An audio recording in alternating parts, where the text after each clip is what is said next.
Karibu. Karibuni nyi wote. Welcome to Vote TV Primetime Show right here on TikTok. I'm your host, Nelson Mike Madamario, and remember today powered by SwiftStream. Karibuni nyote. I'm going to give you some time to tune in, and while you're getting notifications, today I'm doing wow. Alright, cool.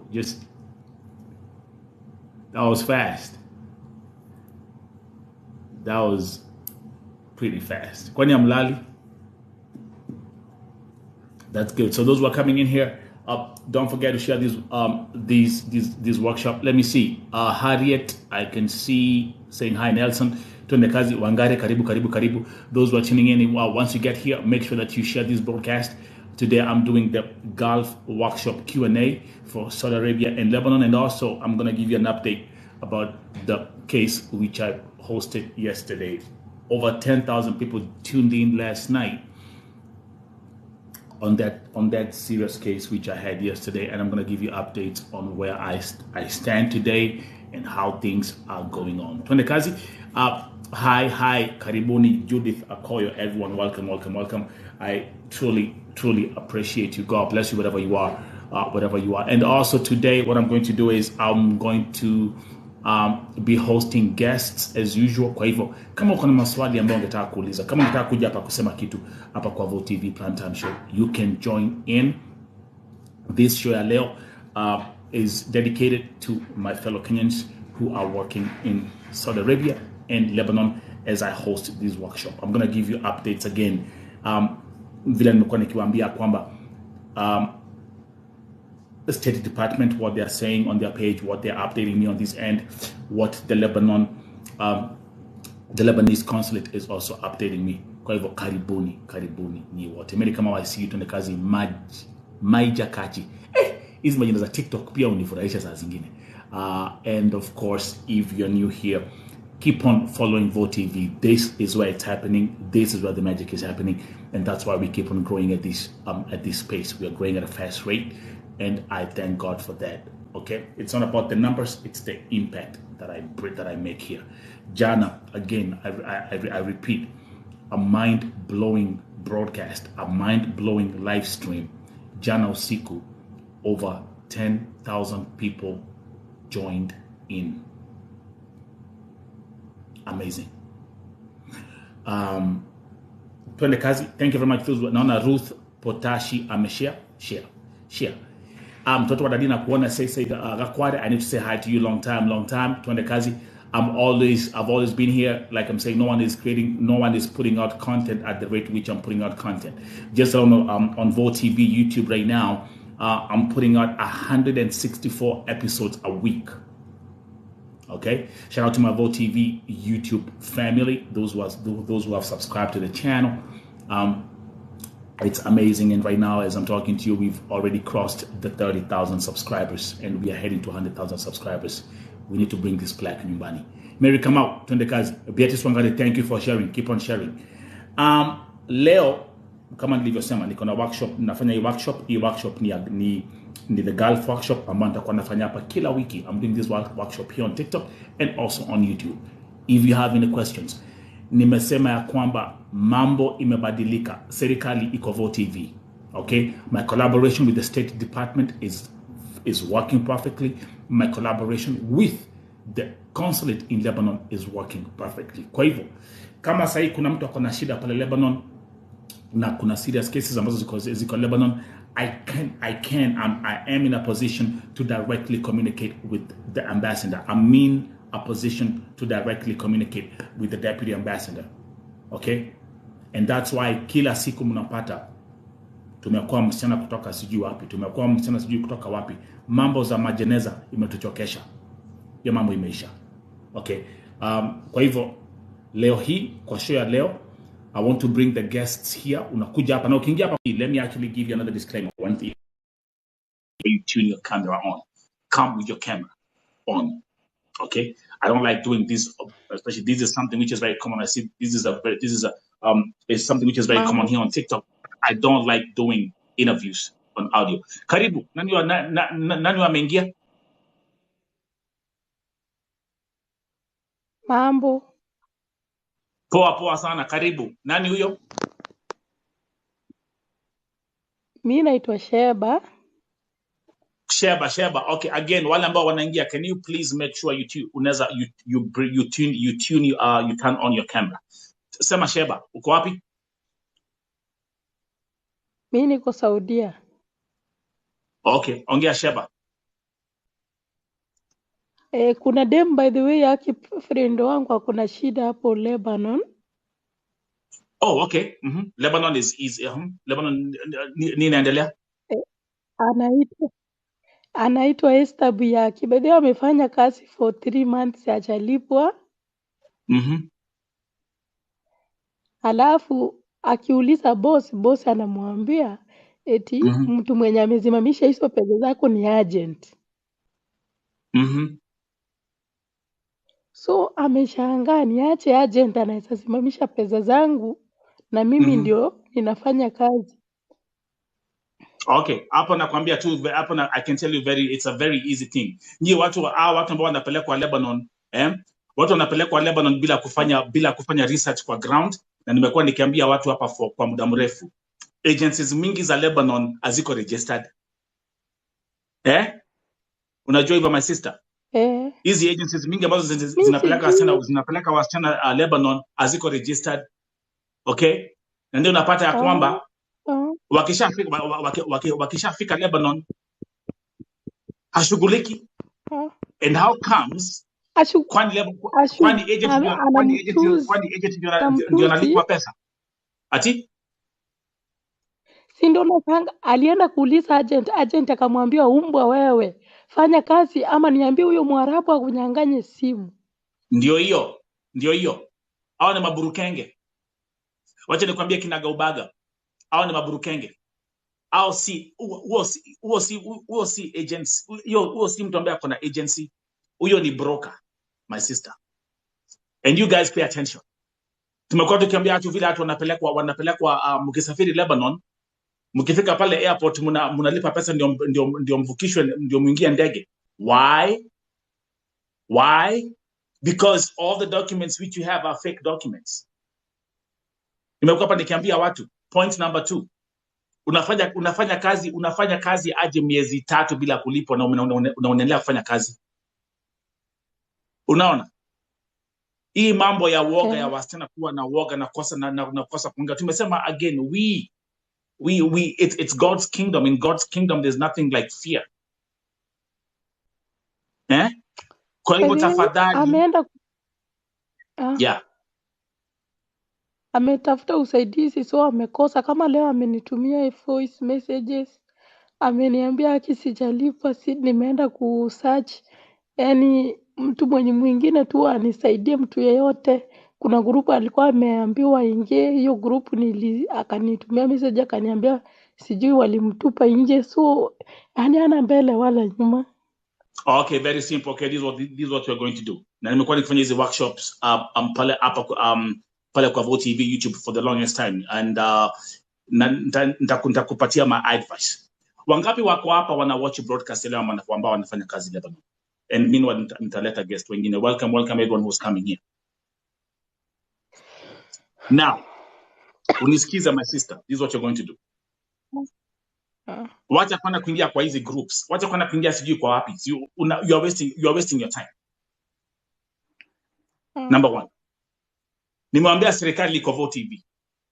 Hii time unaenda kuwaste pale kufanya hizo, unaenda kuingia sijui kwa group, unaingia sijui kwa WhatsApp group zingine hapo hata haziwasaidii. Now, this is what you're going to do. My sister utafanya hivi, na again, let this information reach out and go to each and every one of you who's working in Lebanon. You go on the website, unapatia website kenyabeirut.com. Very simple. Ukienda pale kwa kenyabeirut.com, unafungua contact. Ukifungua contact, namba ya consulate iko hapo. Email ya consulate iko hapo. And number 3, pakona form iko hapo ambao unaweza ukajaza to explain what's happening. My friends, you know what's the what we call this? It's called structure. Umesema Kenya Go TV. Akwari, relax. Hapana, nimesema kenyabeirut.com. Kenya Beirut. KenyaBeirut.com. Gakware, relax. Yeah. So enda pale KenyaBeirut.com. Ukiingia kwa hiyo website ufungue contact. Ukifungua contact utapata information ya consulate hapo. Then please, you can call the consulate, you can email the consulate. Now, watakwambia what to do next. Okay? Yeah. Okay, what's the spelling of the root? Is it root R-O-O-T? Gakware. No, Root Beirut. Hiyo ni capital. ROUT. Hiyo ni capital city ya Lebanon. Beirut. Oi, Jehova. KenyaBeirut.com. Kenya Beirut. So Kenya Beirut. Ebu guys andikeni hapo kwa chat KenyaBeirut.com. Kenya Beirut is B-E-I-R-U-T. Exactly. Thank you Nancy, ndio mmeandikiwa hapo. Beirut. So KenyaBeirut.com. Again, msijali, hii ni workshop, ni kuelimishana. Naelewa kuna watu hata kuna watu nikiambia mtu atume email ana hata email address ana hata hajui email ni nini. Kuna msichana mwingine alikuwa alinipigia simu akaniambia Nerathon, niko na shida. Nikamwambia unaitwa nani? Akaniambia naitwa Sara. Nikamuuliza Sara, okay, nikasikiza story yake, nikamwambia basi tuma email. Nikamuuliza kuna email address. Akaniuliza hiyo ni nini? Visionedo. So this Beirut is in Lebanon, right? Yes. So what's happening is Shane, Yeah. First of all, thank you for the chance. Sorry for disturbance. Yeah. Thank you for the chance. And Shane, by the way, where is your face? Ukiingia Vote TV unaingia Vote TV na sura tafadhali. Yeah? Why should I put my face? Because this is Vote TV. Isi Mutura TV. Thank you very much. Okay. Thank you. So again, shida yangu, let's start with what we're Lebanon kwanza. So I've brought the ambassador here. Ameongea na kama vile mmeona, the consulate in Lebanon is there to serve each and every Kenyan. Kama wewe uko kwa contract ama wewe ni Kemboi, the consulate is there for you. Number 2, wale wote ambao mta contact consulate, you can actually say Nelson ametupatia hii information, so they know. yeah. Nelson ule mmoja mwenye najua ule mluya ama it's you? Nelson is me. Nelson wa Vote TV. Okay. So you tell them, I've spoken to Nelson wa Vote TV. He gave me this information. So that way, kumbukeni. Na nilimwambia hapa, nimekuwa nikiambia watu during the workshops. Actually, the best way, the government loves working with emails. The government loves working with emails. Now, in fact, tutaingia hata kwa hiyo department when I will talk about Saudi Arabia in a minute. Even when I'm talking to the State Department, kama niko na kesi ambao ni an emergency case, they want all the information. It's an individual ama they're partnering with the government. It's individual, right? No, it's the State Department for Diaspora Affairs. That's yes. They are the ones who handle Lebanon. all the issues of Kenyans in the diaspora. Welcome, Nancy. Thank you very much for exactly. Even attack. What we're here, but once you come here with a video, and then we can have this interaction. Now, so they love working with email. Kwa sababu ukiwa na email, once you start a conversation, you have an email thread which you can track and follow how you're progressing with the case. Does it make any sense? So yes, we have. If there is a consulate, then okay. My concern was about that lady mwenye alikuwa nasema akona shida Lebanon, but now that you found for them a solution, umesema kuna consulate, so there is a way of helping them. Then hakuna haja niingililie, because me what I wanted just to say, you can use your media powers in the power that you have, like Vote TV, to make it go viral or talk to any other person you know, and so that you people can go to the agency. You talk to him, you know, on the behalf of the girl, then she can be helped. But kama kuna consulate already now, I think the problem is solved. But if there is a consulate there, I think the problem is solved already. I can pick up wale ambao wamekuwa kuja hapa. You see, I can kama sasa naweza nikachukua simu nipigie ambassador right now. Nikiwa live hapa. Yeah. It's been happening. Okay, I can do that. Okay. Shida ya Lebanon ni kwamba Lebanon agencies mingi ambazo zinapeleka wasichana Lebanon. They are fake, yeah. They are fake. Nancy, Shane. Yeah, true that. Pale Gate 19. Hapo ndipo mnapeleka hongo. Imagine you are traveling to Lebanon, unajua kwamba pepa zako haziko poa. Uwe bonako anajua pepa zako haziko poa. And the one thing I've even told the government. The ladies don't know. The ladies don't know, right, Nancy? They don't know. Yeah. They don't know. Let me say this, Nelson. Most of the people working in the Gulf region, some of them have never gone to school. You know, I know them because I work with them. So most of them are illiterate. Most of them are illiterate. They do not understand the system, how it operates. That's right. Okay. So you cannot be in a position to condemn them and say like they knew, or, you know, they basically don't know any information. And I as Nancy, Simple Labs, and most of us are trying as much as possible to educate them. We are actually trying our best to educate them. And also, like for me, and I think Simple Labs too, we are trying to exit them. Actually, we are trying to make ways for them to move out of the Gulf region. That's right. We are offering them a job. That is what we are doing. We are trying to educate. Yeah, I know you don't know me, but you will know me. We are trying to educate them. We are trying to do visa sponsorship. We are trying to train them. We are trying to do everything we can to make them from non-skilled workers to skilled workers. So yeah, that's what we're doing. We are trying to empower them. Simple Labs also is trying to empower them about Simple unafanyaga nini? Like about awareness. Their rights, their awareness. We create awareness. Yeah, their rights. That's great. Yeah, their rights. I love it. Yeah. I love it. Yes. I love it. Thank you. Thank you. And by the way, Nancy, as we proceed, we have to go in hapa. Can you guys keep on sharing this broadcast? If I come here, nakuja hapa. When I come here, I bring substance that's going to change your life. These women who are here, ni wanawake ambao wanaongea, what they're saying is something that can change your life. Mimi sikujangi hapa umbea, sikujangi hapa mehemehe. I come here with a purpose. Yeah, and allow me to say something else, Nancy. Kuna wasichana wengi wananga hata tukiwa live wanasema Kiswahili. Now let me give you a secret. Vote TV is reaching out to 141 countries worldwide. Vote TV is not only specifically having Kenyan viewership. Wow. Kama uko na hii simu na ujui Kiingereza. Learn a new skill and start teaching yourself English. You can do that. Yeah. Dedicate 30 minutes a day. Unaingia YouTube. It's what you do with your life. Change your life. Learn a new skill. I talk about learning a new skill. Chukua hii simu, ingia YouTube. Sema kila siku 30 minutes. I will just dedicate 30 minutes a day to teach myself something in English. You can do it.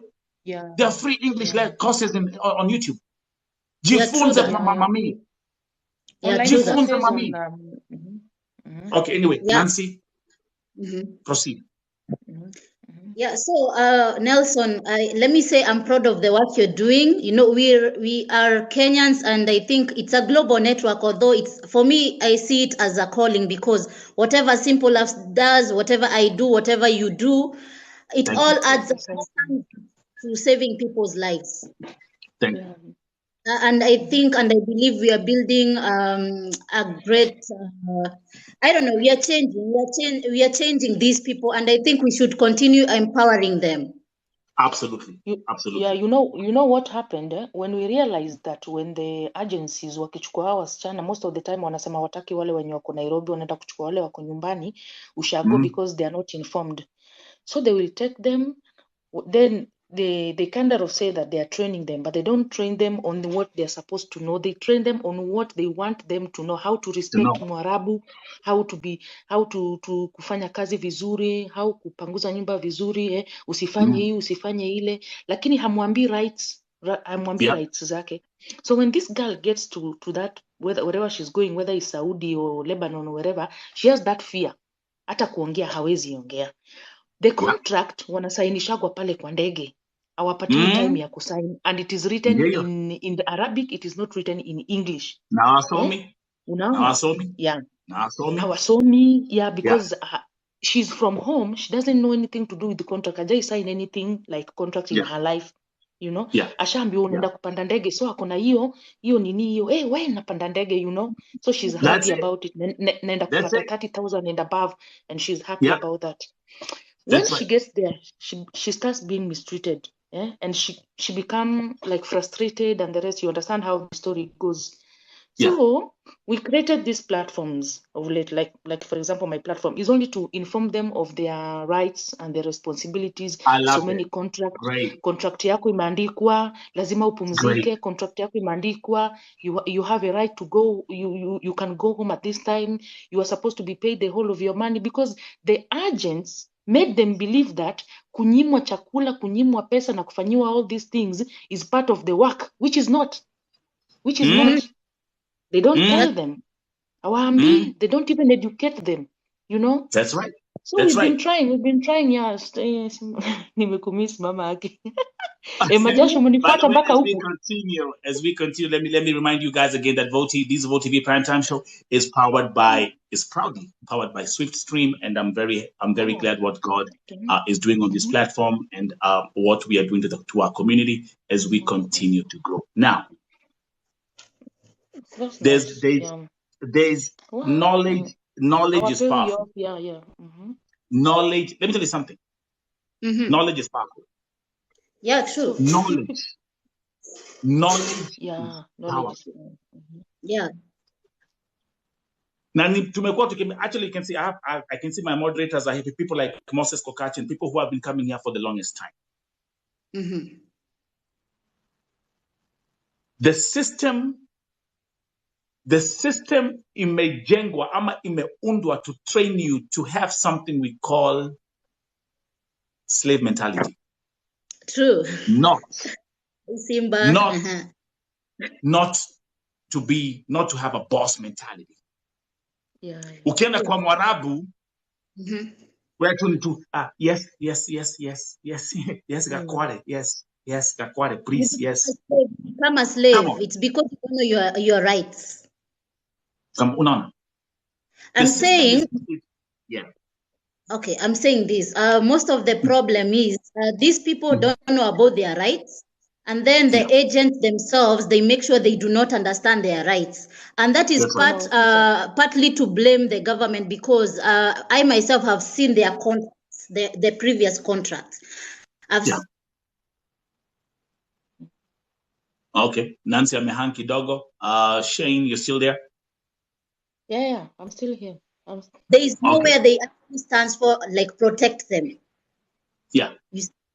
So for myself, I blame, even as much as the agency or the agent is to blame, I blame the Kenyan government, because those papers, they're called what? Those documents are usually signed by the Ministry of Labor, so the government knows what is usually going on. Yeah. But the fake ones, they're not signed by the ministry. They are those who are signed by the ministry, the fake ones are not signed. Wanatumia mlango wa nyuma, they don't take them, because these guys don't know what the original one and the fake one, so they just sign and go. Yeah, that's right. Kumbuka Nancy and Shane and those who are watching, that's especially Nani ambao mko Lebanon, because I'm getting my phone is beeping continuously with people from Lebanon wakilia Nelson nataka kuna nyuma. Let me tell you what's going on. Hizo makaratasi hata ukienda nazo kwa airport, wakiangalia pale kwa check-in, they tell you directly these papers are fake. That's crazy. Okay, but kwa sababu hii ni Kenya, what do they tell you? Ule agent ambaye anakupeleka Lebanon, they specifically tell you which gate to go to. Yeah, yeah. Na watu wa Lebanon especially, munakuanga mumepatiwa either 5,000 shillings ama 3,000 shillings, and that money is specifically ya kuhonga the check-in officers at the airport. That's too much. That's serious. Something that I've told the State Department. Nilimwambia. I told them, how are we going to solve this problem of corruption, which is happening in broad daylight at the airport? Trust me, Nelson, let me say this. When I started doing my content, it's because I noticed there's very little thing that the government can do. So what we need to do is to change their mindset, you know, to empower them so they can know that the people, empower the community, empower the girls. Yeah, yes. So that they can empower the others who are at home. Yes, That's let right. them move. And so for me, my vision for long term, some of us, some of you don't know me, but some of you also know me. My long-term vision is to accumulate people like you. Okay? Because I'm building global communities. The people who secure jobs through my hand, I'm building global communities in UK, Australia, like that. And so Awesome. when it yes, I'm building communities. So when it reaches a point that we have a big network, we can involve now like the Kenyan government and start training like for caregivers, something like that. Something like that can empower these people now to become better people. Kenyan government. So that people will not be treated like. Can you imagine that the cash, the money that these girls are being paid is not even worth the work that they are doing? Ile pesa, wacha niongee na Kiswahili juu watu wengi wana ile pesa yenye hao wasichana wanalipwa haitoshani na ile kazi yenye wanafanya, and ni kama wako kwa prison. 2 good years ndani ya nyumba ya mtu bila kuona gate. 2 good years wako ndani bila kuona gate, na wengine wanatukanwa, wanatusiwa, wanafanyiwa sijui vitu gani. You understand? Is torturing. Yeah. Wanakuwa tortured. And believe me, hii TikTok inawasaidianga sana, inawakeep hata busy sometimes. Let me tell you something. And when it comes to that, and by the way, thank you very much, my sister Shane, having you here, and Nancy. Tukishamaliza, make sure that you contact me. My number is kwa bio. Contact me. I would like to also, because remember, again, I repeat, I'm working together with the government. I'm working together specifically with the State Department for Diaspora Affairs. So whatever you're working on in terms of women empowerment, I can push these agendas and these suggestions to the State Department and tell them, hey, this is what is happening on the back end. Please, let's start working on this. That's one thing I'd like to also to add. 2023. Nyinyi wote ambao mko hapa, na nimekuwa nikisema hivi. Wimbo wa Gulf utakuwa ya kwamba mkitoka hiyo Gulf, unatoka Gulf ukiongea, ukitembea, ukipumua, ukimsifu Mungu ya kwamba umemaliza contract yako. Amen. Tuhamwe. Ni wote ambao mko hapa. Mere kama huko. I've declared and decreed. December, Nancy, Shane, Mere kama, and people who are my followers here on my platform. December alone, nimeokoa wasichana 7 kutoka Gulf. 5 from Lebanon, 2 from Saudi. Wakiongea, wakitembea, wakipumua, wakimsifu Mungu ya kwamba wametoka pale Mungu amewatoa.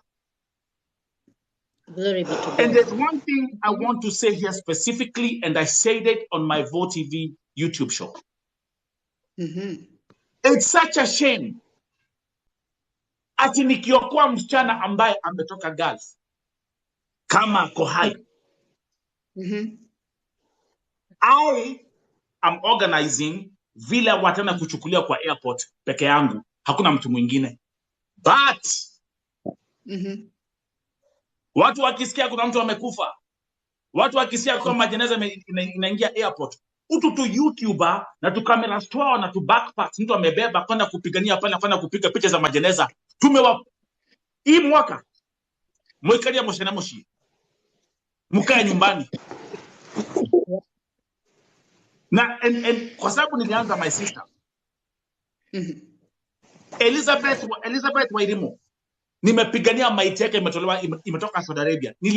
Nilisema nisione kama mtu kamoja ka YouTube ama sijui ka content creator kamera Jomo Kenyatta Airport mwekalia moshana moshi kalisha umbea nyumbani, jipatie shughuli my friend,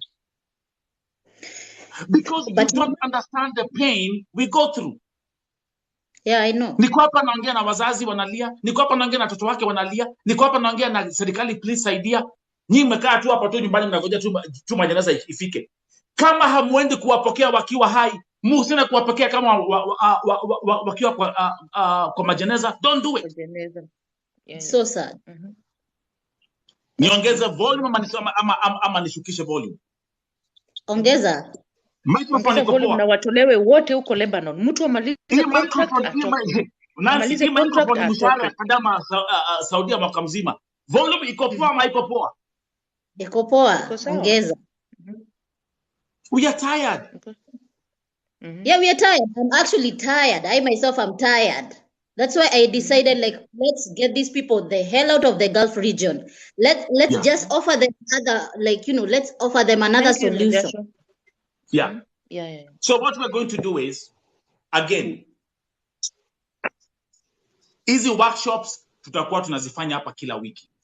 Nimeambia serikali ya kwamba hizi workshop nitakuwa nazifanya kila siku. Nimeambia consulate ya Lebanon, I'll be doing these workshops every day. Now, kama kuna update, like now niliwaambia jana, nilipata update kutoka Lebanon from the deputy ambassador ya kwamba two Kenyans were rescued. The day before that, kulikuwa na msichana mwingine alikuwa, my sisters, alikuwa amepelekwa kule karibu na mpaka ya Lebanon na Palestine. Why? Hapo ni kifo. But guess what? The deputy ambassador, baada ya kumpatia hiyo kesi, he traveled for 8 hours. 8 hours kuna kumpokea. Si nimewaletea ushuhuda. Maureen ameokolewa. These are the kind, you see, I even have Ugandans here. Me, I will leave Uganda and a Kenyan citizen. I even have people from Uganda coming here, other nationalities, Cameroonians, Ivory Coast, coming here on Vote TV. Because Vote TV, I'm transcending beyond the Kenyan boundaries. Yeah, it's like that. And I encourage you, people like Shane, people like Nancy, people like Mary Kamau, I will keep on encouraging you. Build these women empowerment platforms. We don't even talk of what we've done so far. Maybe wanaweza jiongelelea kwa comment, because some of them wametufall mpaka hapa. I'm telling you, great. We've empowered, hata kama with just a word of mouth, hata kama sikupea mtu pesa, just the information I gave them, ilimtoa kwa shimo mahali alikuwa nafikiria amezikwa hizi toka. When I told maybe 1 or 2, 3 people, hata Nancy akisema uko na contract, ati mom unafaa kupumzika, ufaki kufanya kazi usiku mzima, wanalala for 2 hours, 2 or 4 hours, ati uko na right imeandikwa kwa contract, enda usome. Lakini ukweli sijawahi jua. Only that is helping somebody's life. Only that is helping somebody's. Thank you. Now, one thing nataka kuambia, welcome Alicia Sauti. Let's actually listen. I think Alicia kona kesi yako. Now, Alicia, can you please talk to the viewers? Welcome to Vote TV. Naweza toka kama kuna mtu mwenye anataka kuongea. No, unakaa hapo. Okay. Hello. Yeah. Hello. Hi, Alicia. How are you? So, we blessed. Leo nimeona at least what you've been doing has been working. Kuna kitu nimetuma kwa group yako today. Government ya Saudia, they've talked about how people are treating Africans kama mmeona, and then wakasema they are mistreating girls na wanakuja kwao kutafuta pesa. The government ilikuwa kwa kikao ya government ya Saudi ilikuwa kwa kikao ikasema people should treat people like their own. Waache kugonjekea kwao and they treat them like animals. So they said people from Africa and other countries will going to Saudi Arabia wanatreatiwa kama watu. So I think if everybody is listening right now, maybe nilikutumia your video kwa Messenger, maybe you can share to people. Walisema if uko na masikio usikie saa hii tu. Wale wasichana mnasema mnaenda huko. Jana Nelson, you discussed about something, ulisema watu watakuwa wakienda Saudia na watakuwa wakitreatiwa kama animals. Yeah. Tutakuwa tukienda huko tunatreatiwa kama watu wazima. Like we are equal people in the eyes of God. That's right. That is what happened in the parliament today. Wow. Guys, tutap tufike 10K. Yes, and msichana mwingine alikuwa hapo juu alikuwa anasema people who are in this, people wenye wako kwa hii live, they won't lala until they pray. See, that is what she said. That's right. Yes. She said that watu hawatalala. And I told you people prayed yesterday because that is what happened today. Yes. But so if you are here, let us continue praying for what we've been praying for. We are going far. Actually, we are going somewhere. So the thing is, remember, and I've been saying this for the longest time, that I was brought up my shosho, my grandma. Shosho nilipeleka PCA.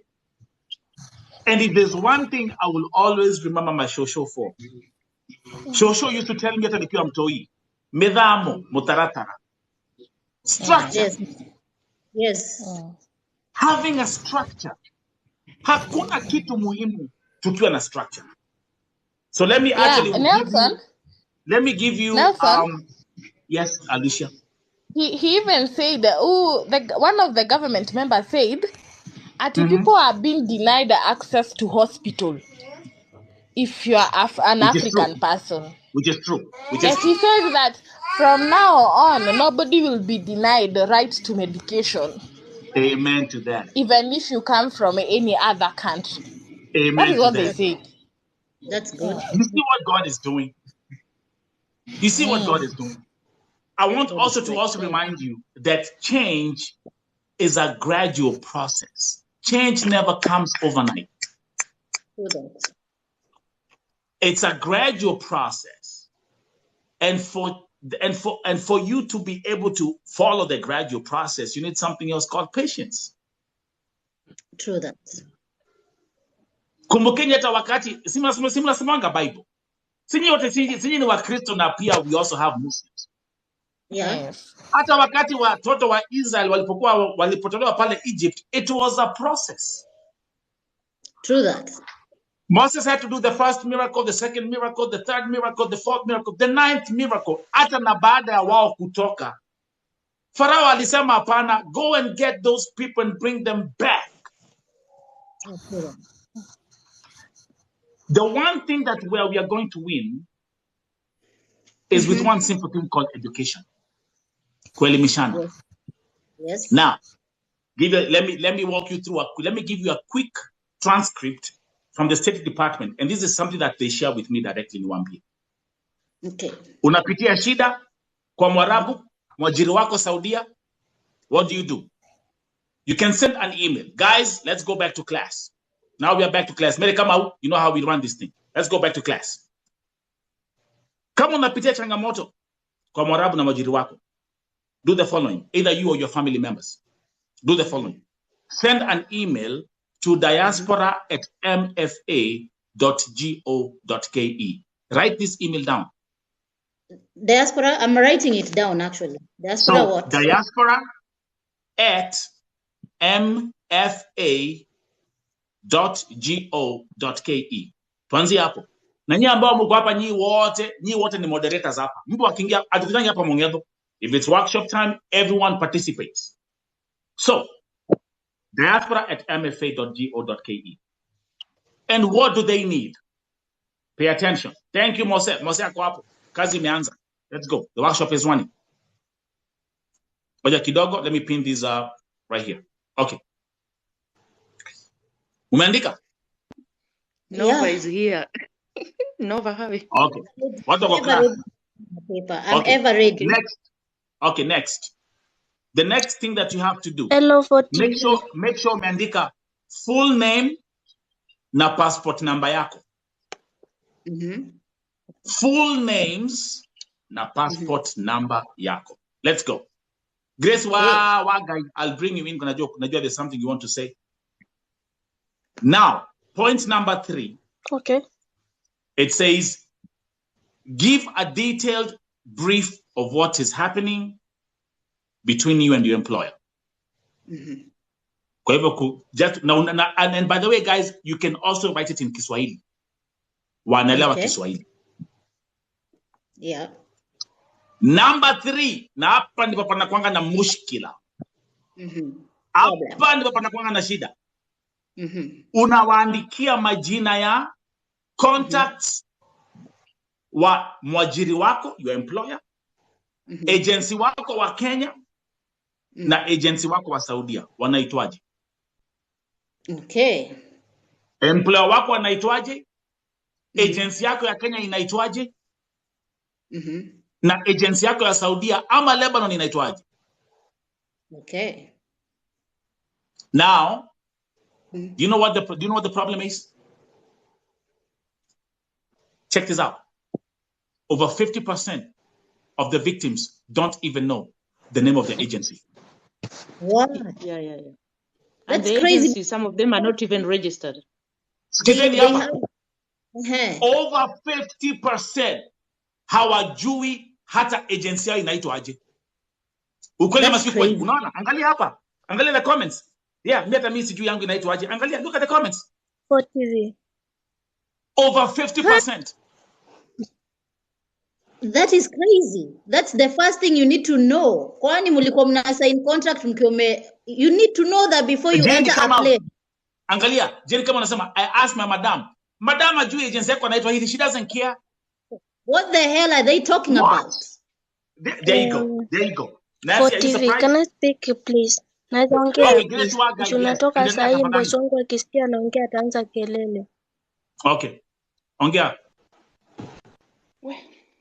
Okay. Mimi nafanya kazi Lebanon na wakati nilikuja hapa, nilikuja na ofisi ya Salimba Service. My agent is Mr. Joseph from Lebanon. Nyumba ya kwanza my agent wa Kenya anaitwa Grace from Alan. Grace Alan. Nilifanya for 9 days. Kulikuwa hakuna food ilikuwa ni maji tu peke yake na mkate. Hata chai ilikuwa hakuna. Nikabadilishwa nyumba nikaenda nyumba ingine. Shida pia ikakuwa ni chakula na kazi ni nyingi. Kazi hata I don't mind about work. Nikabadilishwa tena. Sasa wakati nikitoka kwa hiyo nyumba, ofisi ya Lebanon from Salimba Service waliniuza kwa ofisi ingine. Hiyo Saliba nimeisikia mara 3 saa hii sasa. Nimeletwa shambani kabisa. Naona. Wakati nilikuja hapa, nimekuwa nikitumia chemicals too much. Na sasa hata nikibreathe nasikia ni kama ya harufu ya damu. Nime-explain kutoka kwa ofisi. I remember June, my boss slapped me because nilikuwa nimeachua kazi ya watu 7. Kupiga pasi, nioshe barabara, naosha hadi barabara, nafanya kazi mingi kwa kweli. So alikuja akapata bado nishapiga manguo pasi ndo nimemalizia. Na sikuwa napiga pale, nilikuwa napiga kwa mamake. So wakati nilirudi walianza kunipigisha makelele, kwa nini nguo ziko kwa nini kwa machine? My boss tried to beat me na wakapiga simu kwa ofisi. Walipopiga simu kwa ofisi nikaongea na Mr. Ofisi sahi yenye niko nayo ni inaitwa Mr. Dan. Inaitwaje? Mpaka saa hii bado nalilia hiyo ofisi. Unasikia? Yeah. Saa hii nalilia hiyo ofisi initoe hapa, inakataa. Imekataa kabisa. Nina try my best hadi nimemwambia my boss Mr. Dan. Mimi nasikia kifua changu nikiema nasikia harufu ya damu. Wait a minute. Ngoja kwanza. Wamekataa kabisa. Let me see if I can get that. Natakiwa nimalize contract. Skiza Nelson. Just one minute. Okay. Okay, meanwhile akipiga simu Grace, kwanza kabisa hiyo chloro unafaa kudilute. Usitumie ikiwa hivyo. Itakuumiza kifua. mbona asigome kama ni mgonjwa ama atapigwa ama what will happen? Because that is Okay. detrimental to our health. That's crazy. Grace endelea. Grace endelea. So nimekuwa na hiyo shida, nikimwambia tajiri wangu wa kike, they told me it's like wananichukulia ninajifanya. Nilikuwa ni 16 years, ilikuwa December. Nilikuwa mgonjwa serious, hata kusimama ilikuwa ni shida. Alipotoka kazini akapata sijapiga nguo pasi, akaanza kelele. Hiyo siku nikasema hapana, hii kazi sitaweza. The time I tried my best kutoka hapa kwa hii nyumba, niliposhuka pale mlangoni, alipigia ofisi simu. Alipopigia ofisi simu, sijui waliongea vipi, maanake wanaongea Kiarabu. Wakaniambia nirudi after 1 hour, ofisi itanikujia. Walai, from saa 2 mpaka saa 11 wamenifungia kwa nyumba na wakaenda na funguo.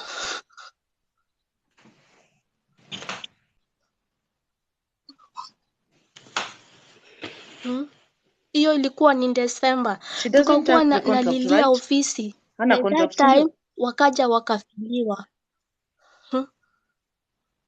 Niko na kila kitu, contract ofisi yenye imenitoa Kenya, makaratasi yangu niko nayo from 1 to Z. Okay, Na sitaki kumpea mtu yeyote hiyo makaratasi hadi nilikataa kabisa. Kitu yenye wako nayo ni password, ni passport peke yake.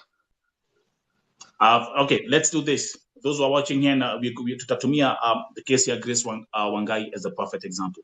Grace Wangai, ningetaka after hii ukitoka hapa, nataka unitumie all your documents. Kuna kitu moja amesema cha muhimu. Niko na makaratasi zangu zote, which means we have the name of the agency in Kenya, the name of the office in Lebanon, na pia a copy of her contract. Very good. So let's use Grace Wangai again as a perfect example. However, Grace Wangai, what you will do, pale kwa bio, you have my number. WhatsApp me all your paperwork unitumie. Number 2, I promise you by tomorrow, your case itakuwa kwa consulate ya Lebanon. I'll forward everything personally to the deputy ambassador to start working on your case. Number 3, wale ambao wamekuwa wakifuatilia kesi zangu hapa VOTV. There's one particular case of a lady called Damaris Osita that I covered in December last year. Yule msichana ambaye alikufia Dubai Airport. Unamkumbuka? Who remembers Damaris Osita? Yule msichana ambaye alifika pale Dubai Airport, hata akuwa na mtu amekuwa amemwa company. And at one point, akaanza kutapika, akaanza kujiharia kwa airport. Remember that case? Thank you. Moses Kokachi, remember? Now that case, it's the same thing that is happening to you, Grace Wangai. Easy chemicals ambazo unatumia. If you're not careful, zitaanza kuharibu sehemu za ndani za mwili. So with Damari Osita, what was happening is, number 1, alikuwa na allergy ya chemicals. Number 2, alipoanza hizo effects zilipoanza kuhappen ndani ya mwili, they go straight to the kidney, they go straight to the lungs, they destroy your internal organs. Sasa, the reaction, the damage, now let me give you the story here. The reaction of the damage of the chemicals of your internal organs, unaanza kupata vundo, pimples all over, scars kila mahali. But again, because Kenyans are desperate and Kenyans, they have this thing called woga, and you put money first before your health. Damari Osita alikataa kwenda hospitality ndio afanye kazi, aendelee kupata pesa asaidia watoto wake. The saddest story I've ever covered. So what they were doing is, akipata vundo, alikuwa anajipaka cream. So, but the cream, it heals heal vundo on the top, but underneath the skin, It's your kidneys, it's your lungs. Nilipopata picha ya kwanza ya Damaris Osita, I didn't even know it was mwanamke ama mwanaume. She's not the only one. There are so many of them wenye wako kwa maofisi huko na maugonjwa. Many of them hawajui. Yeah. Mtu anatoka Kenya, ako 20s, ako mrembo, ako na mwili nzuri, anatoka huko akiwa kijiti, mifupa. Yeah. So,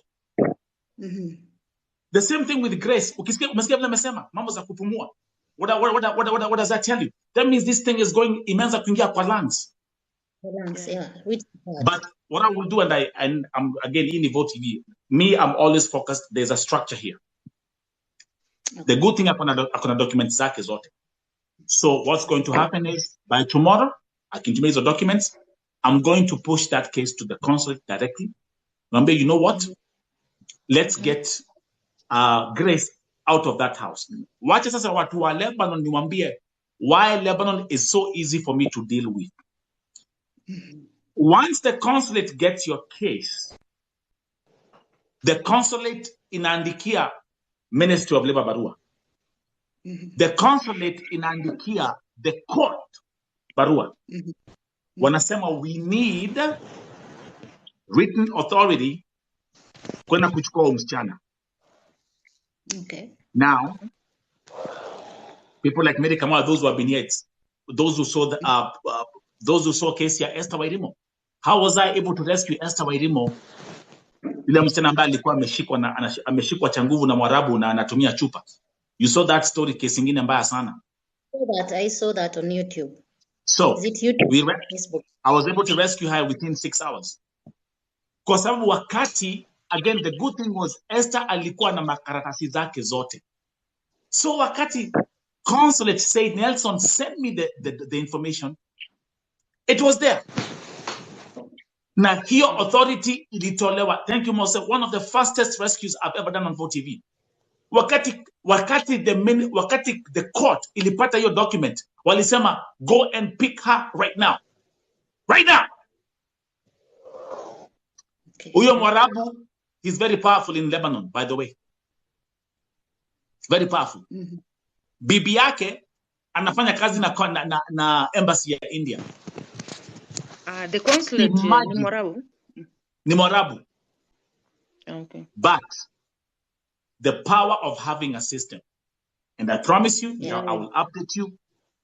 I will forward your case ya Grace kwa consulate, and we'll follow up on it here at Vo TV. To make sure kwamba that something is done.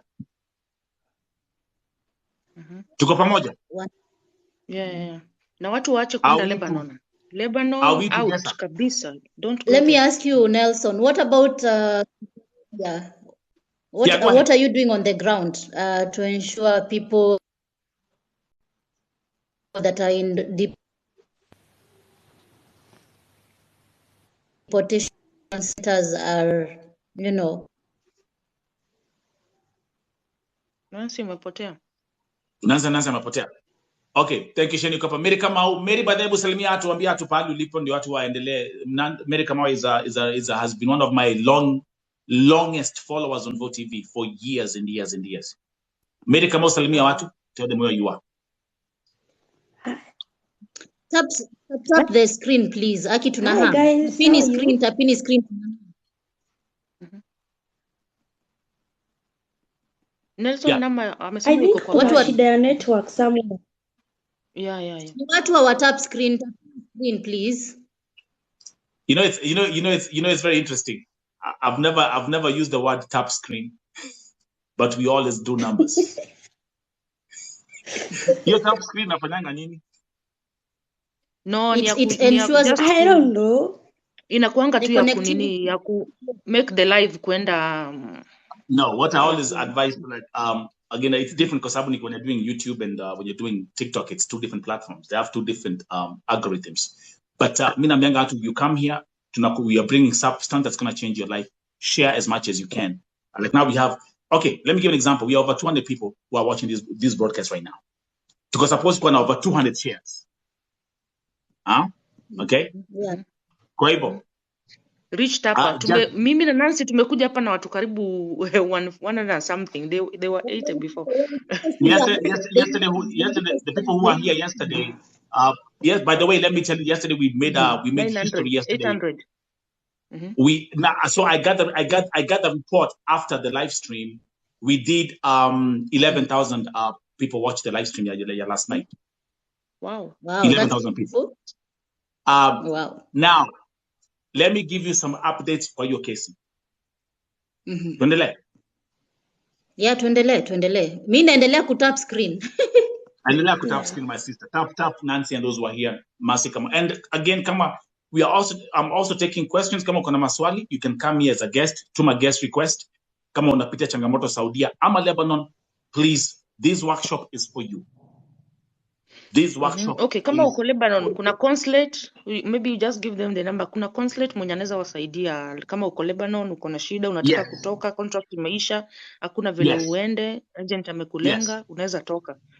Yeah. It's very, very easy. Again, watu wa Lebanon, kwa sababu for the longest time, and again, lack of knowledge will make people perish. For the longest time, watu wamekuwa wakisema kwamba hakuna embassy Lebanon, hakuna consulate Lebanon. There's a consulate.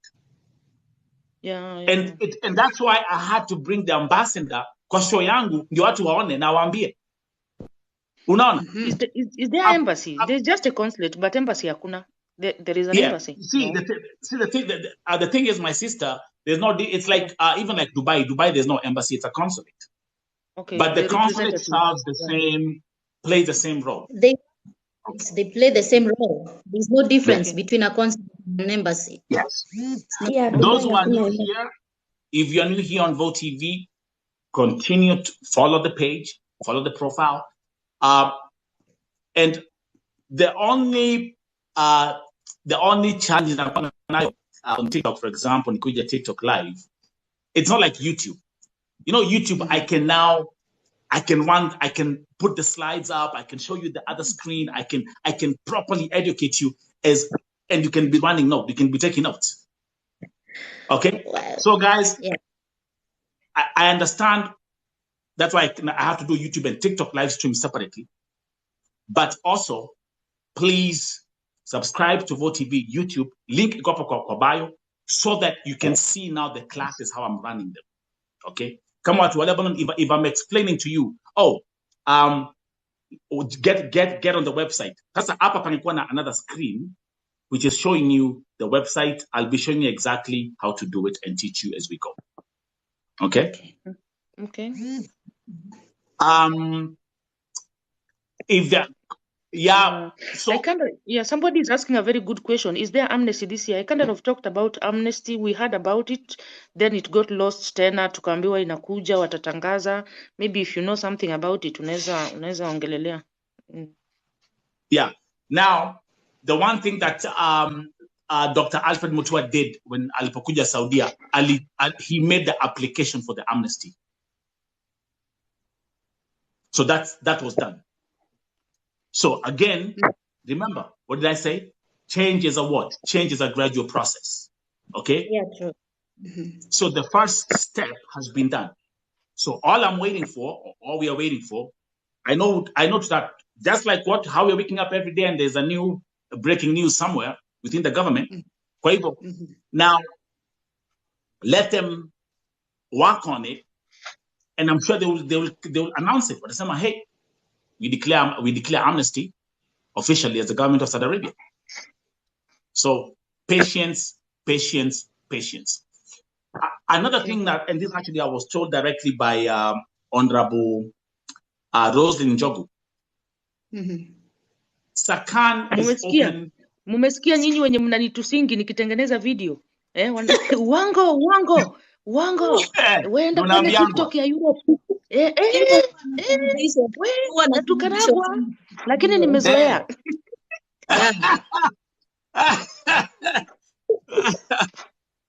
Sijali. Hata Yesu alitukana walikuwa naangalia tu na macho. Tulizoea. What is happening is, there's something I want to mention here. You can also, kama unapitia changamoto ukiwa Saudi Arabia, kwa mwajiri wako, you can also go to Sakan directly. So that's official. As in Ukemboi wende Sakan, Ukemboi wende Sakan. When it's a car, Okay. yes. Yeah.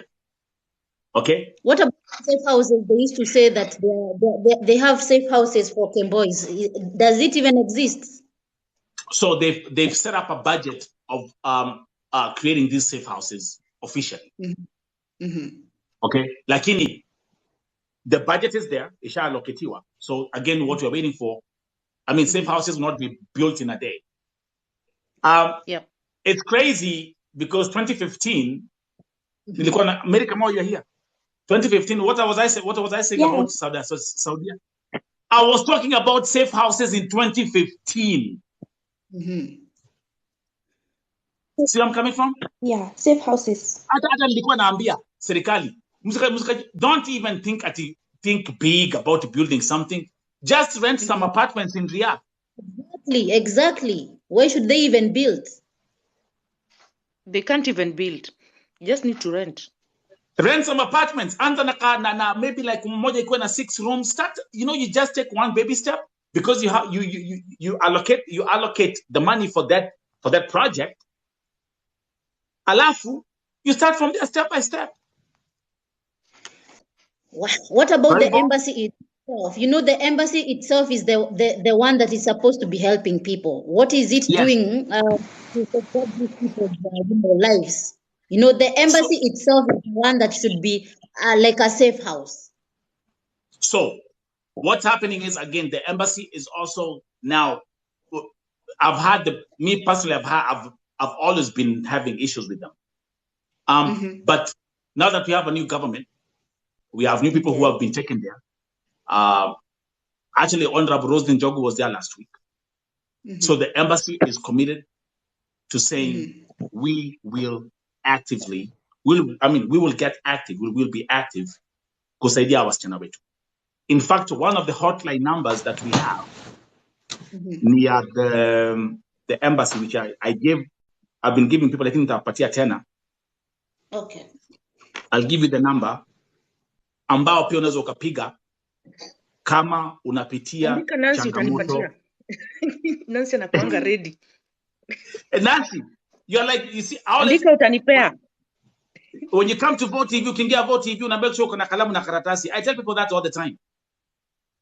You need that because you're coming here for knowledge. Meanwhile, let me bring back some guests. Okay. As we continue with this workshop. Nitapatia number in a minute. Don't worry.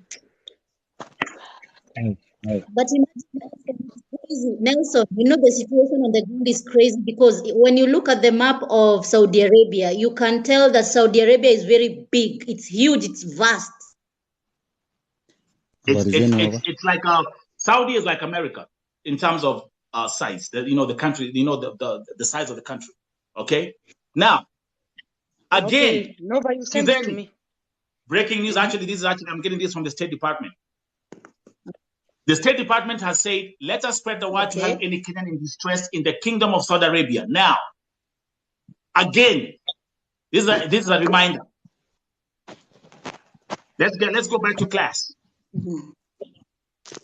The hotline is E number 19911. It's a free number. It's a free hotline number.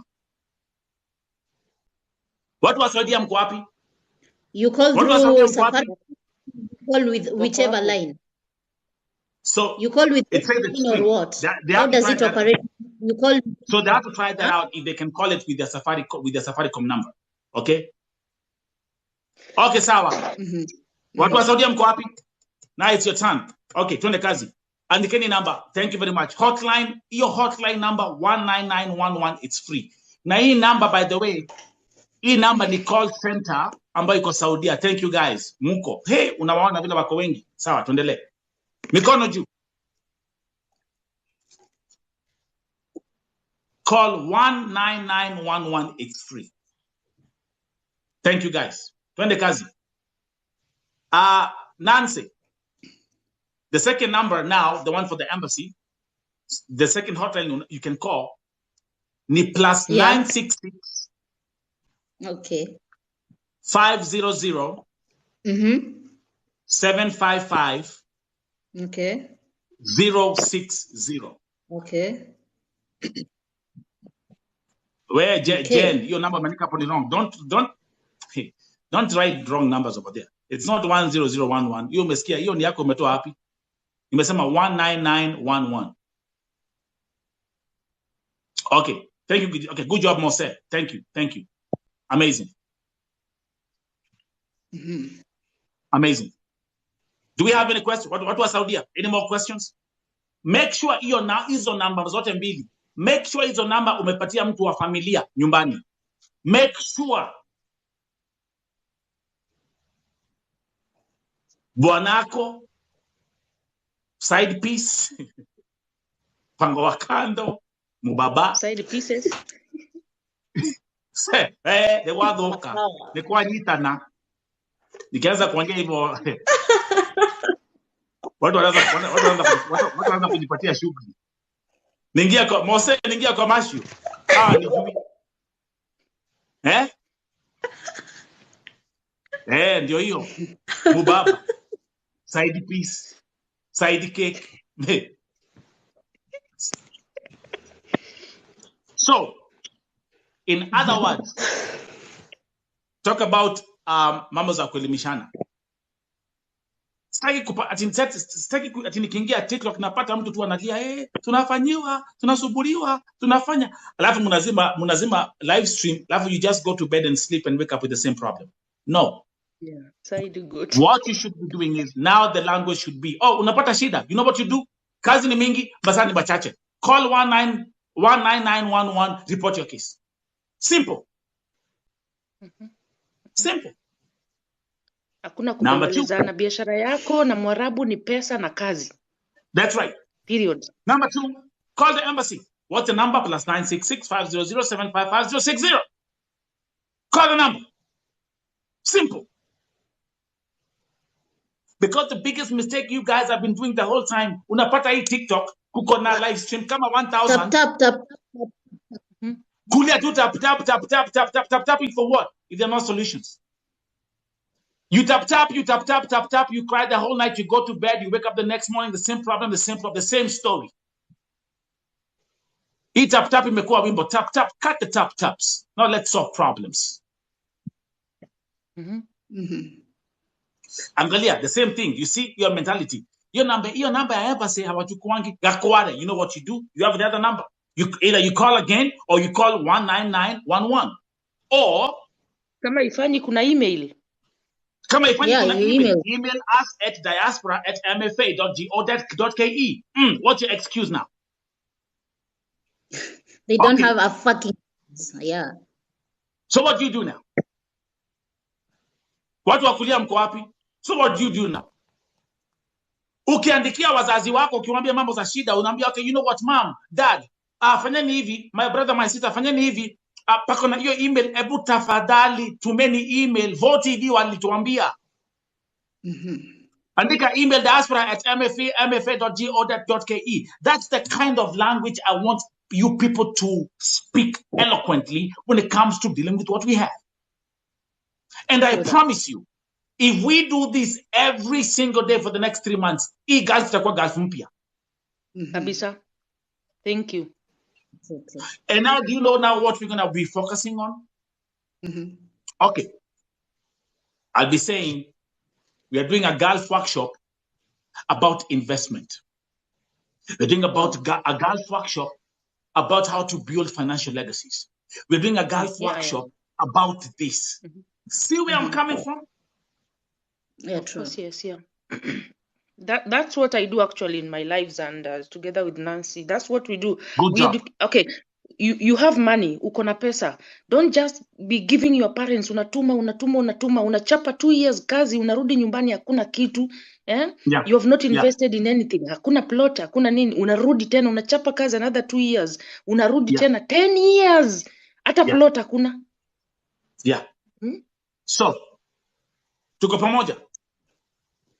Are we heading somewhere? Okay, now the email address, Nancy.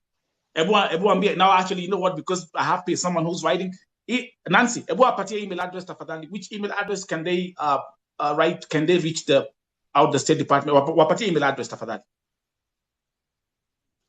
Ilikuwa imewekwa hapo. Diaspora Thank you. Okay, Unawaona? okay, You see, my guys are here. They are quick. Every time you see that guy, you see that guy, Moses Kokach? You see that guy? Let me tell you something. Let me tell you something. I do 156 live streams on Facebook, on YouTube a week. Wow, a week. That's good. That's good. A week. Now, listen here. Listen here. That guy, Moses, he has never missed a single live stream since March last year. Not one single. That's awesome. So, guys, if you go to Vote TV YouTube channel, it's an academy. The knowledge you will get there itawasaidia sana.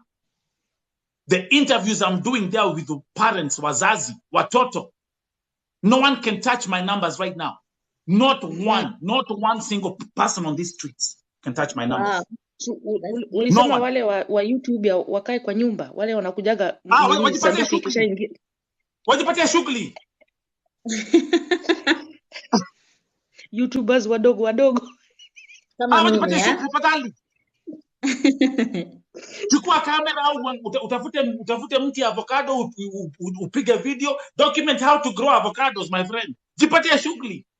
Tati mnangojea ati hapa ati jeneza ingie JKIA ndio mwanze kupayuka. You know what, Nancy and Shane and Mary, come on, those who are watching. The problem is they're always just waiting for the moment. Yeah.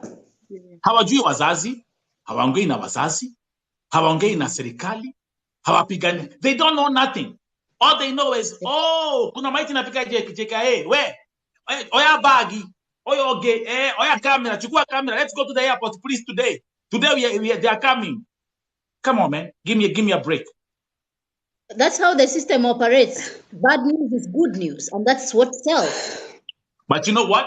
Time is up. It's up. Time is up. Yeah, need action. Na walianza na ya Wairimo, si mlikuwa hapa, wangapi walikuwa YouTube prime time show? Niliwaambia nione kamoja airport. And guess what? Remember. Walijipatia shughuli. Mere, gotira na kama gakinyira kou. Nilikuwa nimewagojea nikiwa hapa America tunaangalia na jicho moja hivi. No one. No one. Uko US. We don't want this to be the order of the day.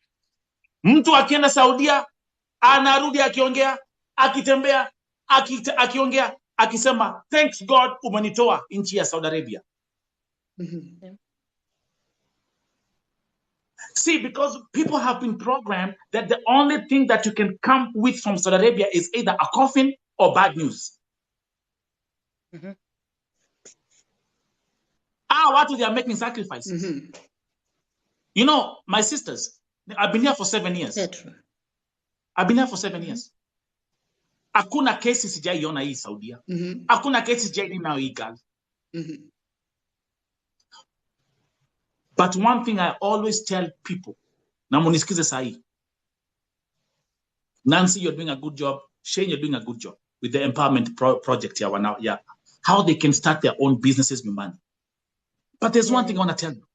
There's one thing I want to tell you. Na munisikize kwa makini. I understand. Naelewa msichana kuchukua miguu kupanda ndege kwenda Saudia. Na kuelewa. Kama mamangu ni mgonjwa, babangu ni mgonjwa, niko na watoi, I'm a single mother. Sina opportunities, sina kazi, sina nini. You know what they say? What do I have to lose? Yeah, Wacha nikajaribu. Wacha nikajaribu. I understand. Una make sacrifice. You know, even some of us, hata mimi, na naambianga, mi bibi yangu ni Muamerika. Right? Hata ako hapa atakuja kuwasalimia. Okay? I left Kenya in 1996. Me, I left high school kama nimekuja ng'ambo. Okay? I left high school, nikaeka sanduku kwa nyumba. I just took a shower, took the plane to Germany. But I always thank my mother for the sacrifice she made. Because kwa sababu ya my mom kujitolea kwenda Germany is the reason that God opened that door for me to be able to come to this diaspora. So my mom made that sacrifice. Yeah, true. All these mothers who are going to Saudi Arabia, they are making a sacrifice for their children. For their children. You know why, my sister? Because wanasema niko na mtu yako high school. Maybe you mtu wangu akigraduate, akimaliza, he will create something that will change the financial legacy of our family. True. See where I'm coming from? Yeah. So I understand. Kwa hivyo nyinyi ambao mnauliza mbona wanapanda ndege kwenda Gulf, it's because they put the hope. Most of these women, nawajua. Unaona mpaka Mary ameanza kulia. Mary, don't cry. I know you will cry. Because they know their pain. Nancy, this is real life. I know. Mtu anakuwa ameamua ni kukufa, ni kupona ama ni kukufa. You sacrifice. Kama ni mbaya, yes. Kama ni mbaya. Yeah. You see, I know. Do you see Mary Kamau crying? Do you think she's crying because it's anajua the sacrifice she has made? Ako Saudia. She does Because understand. she knows the sacrifice she's made, yeah. Because they are thinking about their children and they are hoping, wacha niende, nisikue mtoto wangu amalize shule, maybe huyo mtoto atapata kazi mzuri to be able to support my family, to be able to support me. Who am I talking to? Yeah, true. So our responsibility is to make sure that they have protection, that they have safety. Yeah. That they and have. Men should also come out. Men pia watoke nje, wache kujificha. Ukweli Wanaumizwa and kabisa. they don't come out. Ukweli kabisa. Wanaume mko wapi? They don't tell. Wanaume mko wapi? Yeah, I know for a fact that men are suffering because they usually DM me because they, I help people get jobs, Europe, Australia, Canada, like that. So I know for a fact that men are also, they are crying out there. They are also crying out there. Okay, wako hapo. Wanaume wako hapa. Shane, ndio wanaume wako hapo. Yes. Muko. Wanaume mko wapi? They are there. Now let me tell you something. Let me tell you something. Sisi wanaume. What does the Bible say about the role of a man? It's the head. He's the head, exactly. Right? The family. Let me actually wait. I'm actually gonna. Do you want to hear this from? Do you want to hear this from somebody else? Wait a minute. It's okay. Babe, you awake? Babe. Okay, she passed out. Babe, you sleeping? What's the role of a man in the house? Say. To protect them what? Did you hear that? Protect. And to provide. To protect and to provide. That's awesome. Okay, write it down. So the role of a man in the house. No, let's God's workshop to go up. The role of a man is to protect and to provide. To protect. Okay. And provide. It doesn't mean. The role of a man is to provide. Listen, I mean telling you that she's saying. Okay. Hey, you want to come and tell them on camera? Okay. To protect and provide. Okay, now listen. Okay, listen. That's nice. If you ever see me laughing, you should know that's interesting. So write it down. To protect and to provide. That's the man. Yeah. Karibu, Imelda and Midrock. Welcome to 4TV. Now let me ask her the next question. Protect and provide.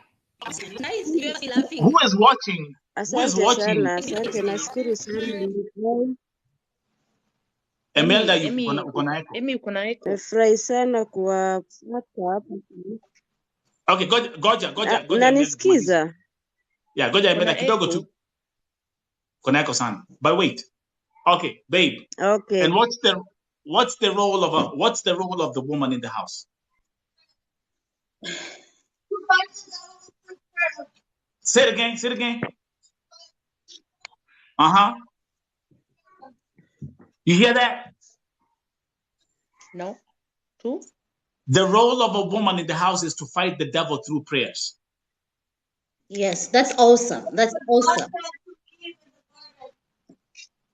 She's talking to you guys. Can you hear that? Mm-hmm. The role of a woman in the house is to fight the devil through prayers. Yes, that's awesome. That's awesome. Are you taking notes? Yeah. Yes, we are taking notes. Literally, this time round. Yeah. Babe, just come closer. I know you don't want to be on camera, but just come closer and say that loud. So they can hear that. Listen, they gotta hear that loud and clear. Just listen, and you better.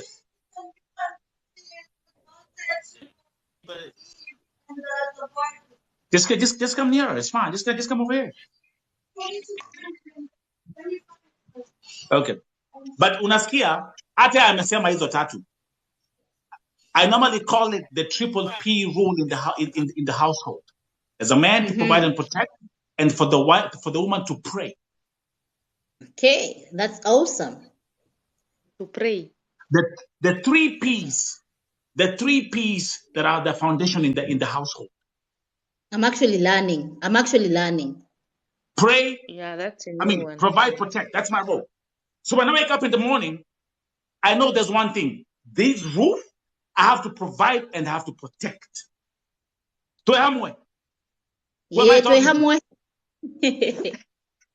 Tuko pamoja. Are we together? Emelda? Yes, sir. Yeah. Midrock? Yes, we are together, Mr. That's very true. It's very true, and I really believe.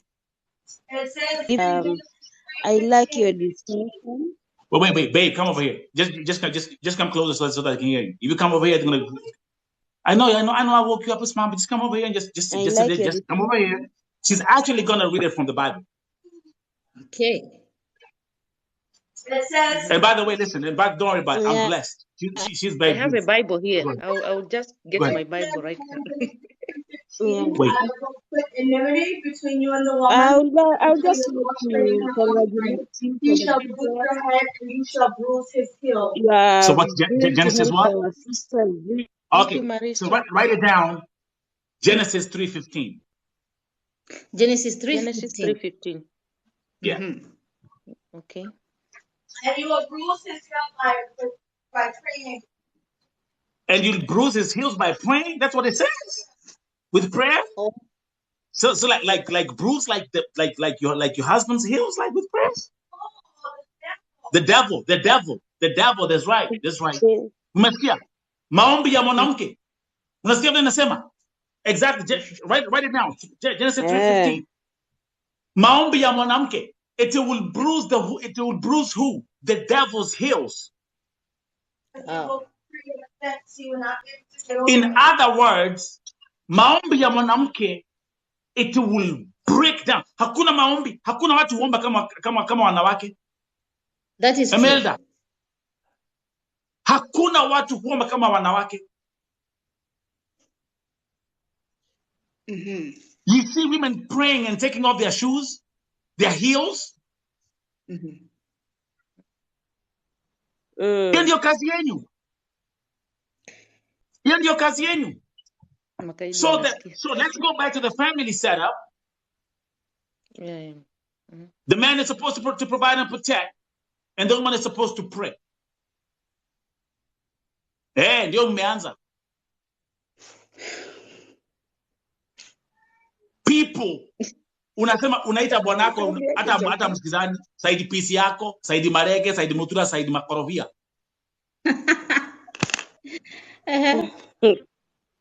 Haya.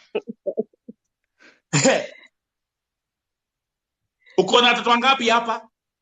6 children here. all different baby daddies here. Huyu ametoka Meru, huyu ametoka sijui Kiambu, huyu ametoka Kisii. Uko na whole football team in the house. Different baby daddies. Please. Tokoare.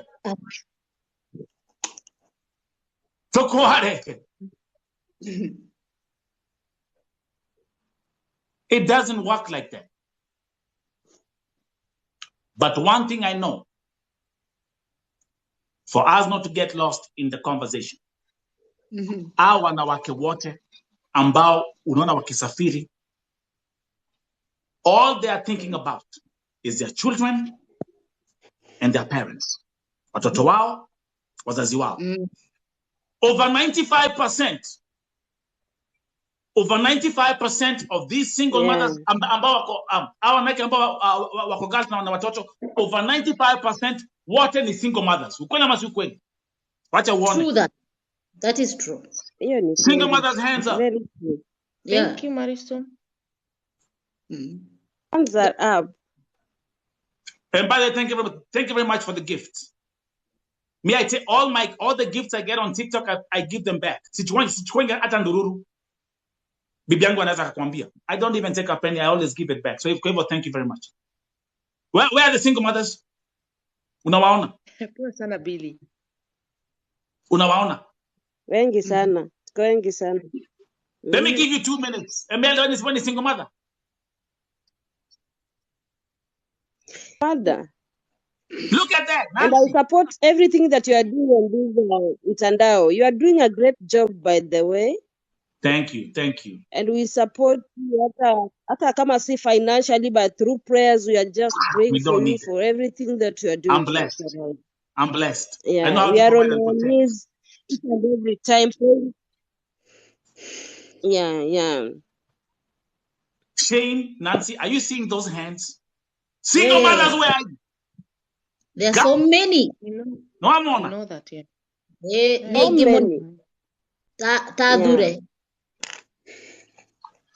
So let me ask you a question. Do you know how these conversations are supposed to zikiendelea? Let me give you a perfect example. Umeenda girls kufanya kazi, bwanako ako nyumbani. Your boyfriend ako nyumbani. Ukipata shida, who do you call first? Sio Morioki. Your mother, I guess. Your mom. No, if you are in a relationship, who do you call first? You call him first. The boyfriend, obviously. Why? Let's go back to class. Because the man is supposed to do what? To protect. To protect. Provide. That's right. To protect. That's right. To protect, on a 360-degree angle. That's right. Mimi nakwambia, I'm even going to give an example. Let's say, bibi yangu anipigie simu, whatever I am, aniambie, babe, there's a situation here. Sikudanganyi, I don't care what's happening, wherever I am. I will stop it. You're the man. To go. Kama ni kupanda ndege, wacha nipande ndege. Kama ni kutembea, nitatembea. That's awesome. Because it's my God-given responsibility. What's an ability? Yeah. No, Igwa. Most of the men don't understand that. They don't take responsibility. That's right. And that's why you find also a big women going outside to work in Saudi Arabia because the men did not take their responsibility. Yes. Unapata wengine. Wacha sasa niingie commercial. Wacha niwaguze pale na waguzanga wanaharibika. Wacha niwaguze pressure points. Unapata kengine. Sikizeni hapa. Unapata wengine hapa. Yeah. Mwanamke ako Saudia akiosha choo. Akisugua hamam. Unatumia bwanako pesa ama unatumia boyfriend yako pesa nyumbani. And guess what he is doing? Hiyo pesa unatuma. He's going out with his Hey, who am I talking to? That's the most painful part. Kemunto, leo kitaeleweka. The life we are facing right now. How many women do we have ambao wako na depression kwa sababu ya vile wanaume they are showing wamewaonyesha mambo. That is true, 100%. And they don't want to learn. They do not want to learn from their past mistakes or previous encounters. Look at those hands. Look at those hands. Oh my God. Look at those hands. It's crazy. It's crazy. Is that any bado less? As it was, you are more than that. So let me ask you a question. Ni mjulus. Sijali, mjulus si mbaya, but my friend, kwani tulifanya ya nini? But again, ya kulima wacha ilime shamba lakini pia i-provide. 100%. Yeah. Wacha ifanye kazi lakini pia i-protect. You see? Can you see the comment section? You know, I'm checking out the comment section. Mtasoma hapo. So do you know what the problem is? Do you know the problem ambao tuko shida kubwa ambayo iko na wasichana wetu hapa? Msichana anasumbuliwa na Mwarabu, msichana anasumbuliwa na bwanake ama side piece yake. And number 3, msichana anapatiwa stress na familia yake na atoi. True. That's true. And it's depressed, as in they understand the situation. Yeah. You know, even before I started doing this, I was inside it. Personally, I was inside it because I traveled to Europe. Mimi nikipatia na my story. I traveled to Europe, and I left. By then, I left my boyfriend and my child. Yeah. Every single day, I was just thinking how I'm going to get these people close to me. Every single day. I worked like 3 jobs in a day. I slept 2 hours just because I wanted, so that I can get the taxes they wanted and I get the house to bring them close to me. Every single, and whenever they could call me that my child is sick or my husband has gone to Nairobi, is not in Kisumu, my head could go mad. And I was like, where the hell are you going? Go back to you know? Yeah. I understand. Yeah. Before hata nianze kufanya TikTok, wala wananijua mimi nilikuwa kwa hiyo situation. I was inside it, and I really feel that you can't sleep because before that night passes, the night passes, you need to know you will cover the whole house with the blood of Jesus so that your child can be protected. You are not there as a man. Amen. You are not but there actually, give me a second, babe. Yeah. Listen, everyone here is saying they want you should come and say hi. Just for 2 seconds. Umesikia? And like now you see, we actually have those kind of conversations at hapa kwa nyumba. I'm actually, allow me to say that in English, European asking. Look, we come from different cultures. So like she's Black American, right? Okay. I'm Black, Kenyan, Black. There's a good. You see it? Hello, everybody. Hey, she's sleeping. She's sleeping. Yes, I was asleep, but this one. Can you tell them something in Kikuyu or whatever? Some Swahili words. Come and say Swahili words. Apana. There's a good. Asante sana. Asante sana. What else? Karibu. Asha. The Kikuyu word. Asha.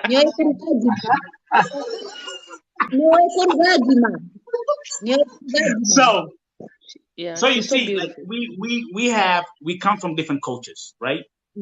It's not easy, right? Me na Afrika yangu, na wa Black American yake, it's still different worlds. But guess what? I'm blessed.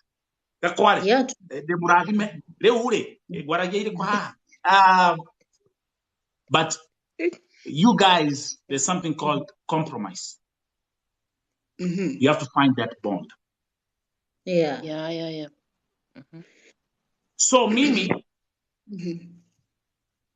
As long as najua my position, it's biblical. Yeah, it's biblical. Protect, provide. Yeah.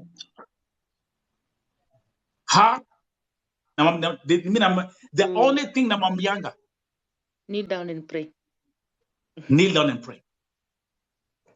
That's awesome. That's all. Awesome. Lakini sasa my friend, nyimbo kwa hapa. Let's talk about our girls. Yeah.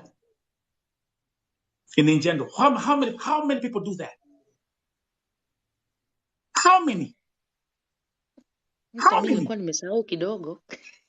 Yeah. How many? Let me ask you a simple question now. You know, mko hapa munaji, what people are looking for all these big things, you're looking for all these big things you're chasing. When was the last time someone told you, I love you? Yeah. Nancy is still searching. They tell her every day she's still young and beautiful. When? I have someone very nice. I have a very, very nice guy.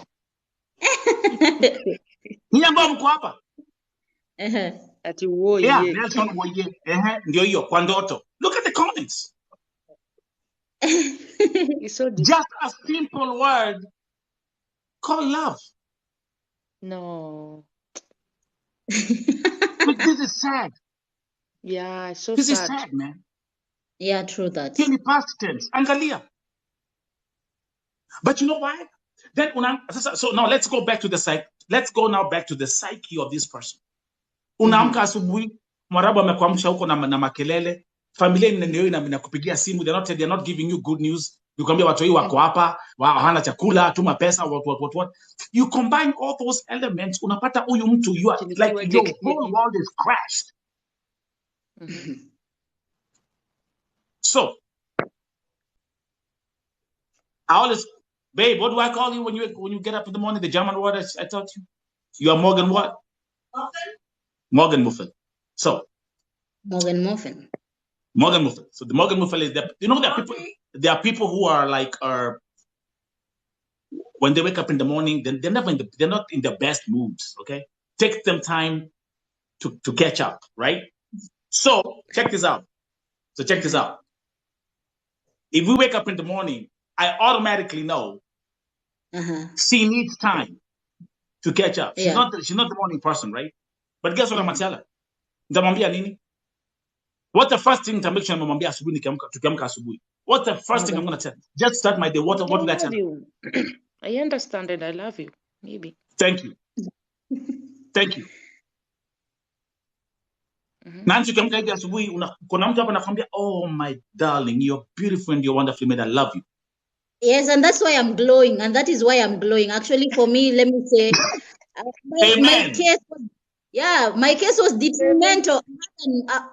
I don't want to curse. I don't want to curse, but let me share with you to give you. Okay, for me, when I traveled abroad some years back, I was married. I was actually married. I actually have 2 children. Yes, I have 2 children. Wow. So yes. I did everything for that marriage, and that idiot, let me call him an idiot, because a man needs to understand his role in the house. Was he Kenyan or was he a foreigner? He's a Kenyan. He is a Kisii Kikuyu. Okay, so you know a man is. Yes, my children are half Kisii, half Kikuyu. So a man needs to know that you are the one to provide as the man. But so I used to provide. I used to be the brainiac. I used to do everything. Go out. Wrong. I used to do every freaking thing. I used to do every freaking thing. For 12 good years, I was married. For 12 freaking good years, I was married. Yes. For 12 freaking years. And I had children. We did everything. My family supported us financially. Every freaking thing. This idiot could not do anything. Even buy himself shoes. Oh and my God. We were in the freaking same university. And I did that because I wanted to Embrace you know, him, love him, show him love. Yeah. yeah, I wanted to. At that time, I had that kind of mindset that things are going to be okay because he used to be good to me. You know, you see, he used to be good to me, like not beat me, and I used to be like, no, don't worry. You know, This is a so good man. at a point, when I decided to leave the country, it's because he used up all my freaking money. Like, you know, I do not come from a poor background. I don't. Yes. I will be. Yes. You're blessed.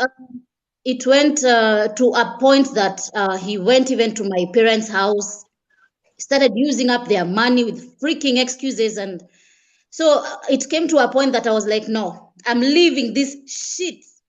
After 12 years. Yes, after 12 years with of marriage. Kids. Oh my God. So I decided, and I was a good person. I was a good person. So I decided, like, no, I cannot be here asking my mother for this amount of money because my parents were like, my mom and dad were like, we will give you anything you want, anything you want. I decided to go abroad. I decided to go abroad and find my own life, and I left my children behind. Where did you go to, if I may ask? Which country? By then, I used to work in Qatar, but right now I'm not in Qatar. Okay. Yeah. So I decided to go to Qatar and start my life there. And by then I left the kids with him because my parents refused.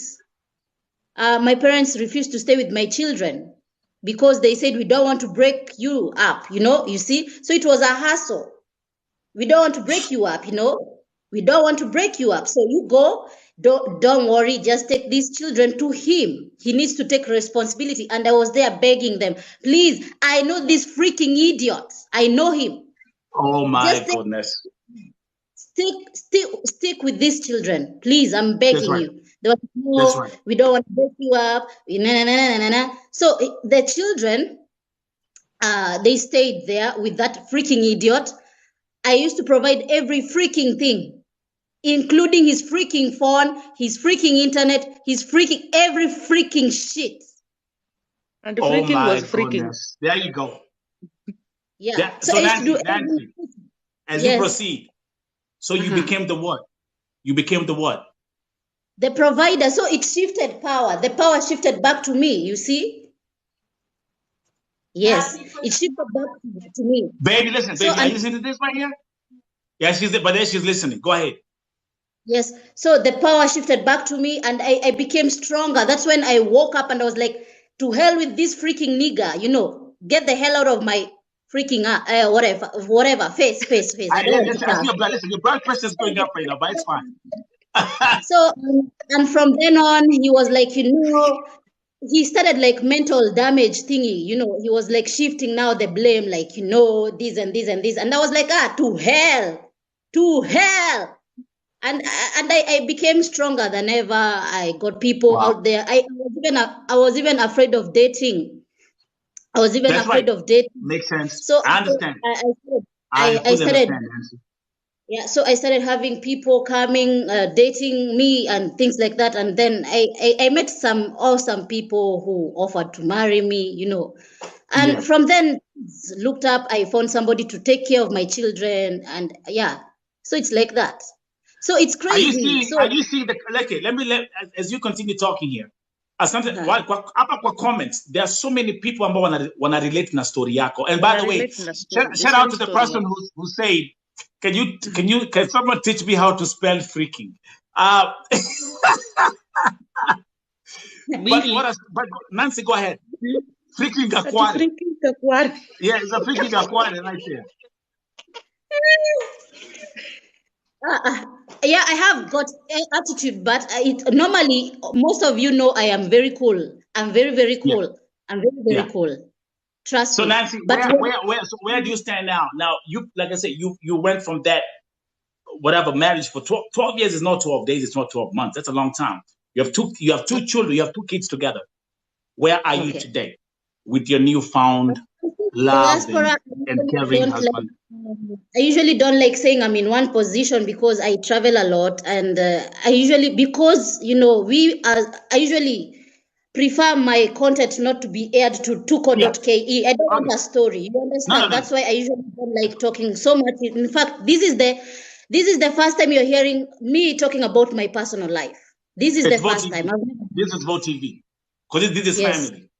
You see, Nancy, so have you realized that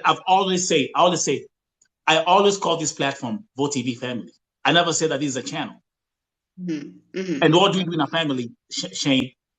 You talk.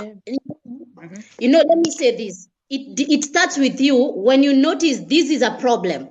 Especially now the Kenyan man, the problem is they do not want to work. Okay? Oh my goodness. They don't want to empower themselves. That freaking idiot, he was in the university. He was in the university. But he just wanted to chill. I've gone to university. I knew so many things. I used to be a drug addict. Trust me. I've been on every freaking drug out there. Oh, I used to be a doper. There's nothing crazy I didn't do. But then I had to, I was very, very famous. I usually tell people, but people see me so docile and they're like, this one doesn't know. There is nothing I can't do in this world. I'm a very, very powerful person. But I prefer to chill out. I prefer to chill out. Wow. It's not necessary to bring all that ish, out there and like be all over, it's, you have to think like a freaking genius. Sometimes you have to think like a freaking genius. That's right. By the way, Nancy, can someone teach the other person who was asking how to spell freaking? Please, please. Hapa tuko workshop. Kwa hivyo, wachana na Billy. Billy is even a graduate. She's just joking. Okay. Freaking. F-R-E-A-K-Y. So let me ask you a question. Nancy, unaona hiyo story ambayo umetuambia hapa sasa hii? Let me shift you. Wacha nikupeleke Saudia.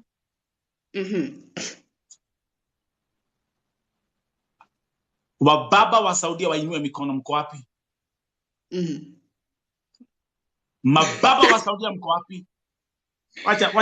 The blood pressure is about to go up. Nancy, kaa tu hapo. Let's see. Mababa wa Saudia mko wapi? Mababa wanafanya kazi Saudi. Wameogopa. Mko wapi? Niliwapatia msomo YouTube wakatoroka. Nimekuja TikTok. You know what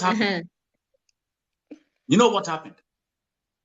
In Saudi unapata kwamba hawa wanaume wamewekwa na wasichana. Yeah. You know that? Do you know that? Do you know that? Hawa wanaume wa Saudia wamewekwa na wanawake huko nje.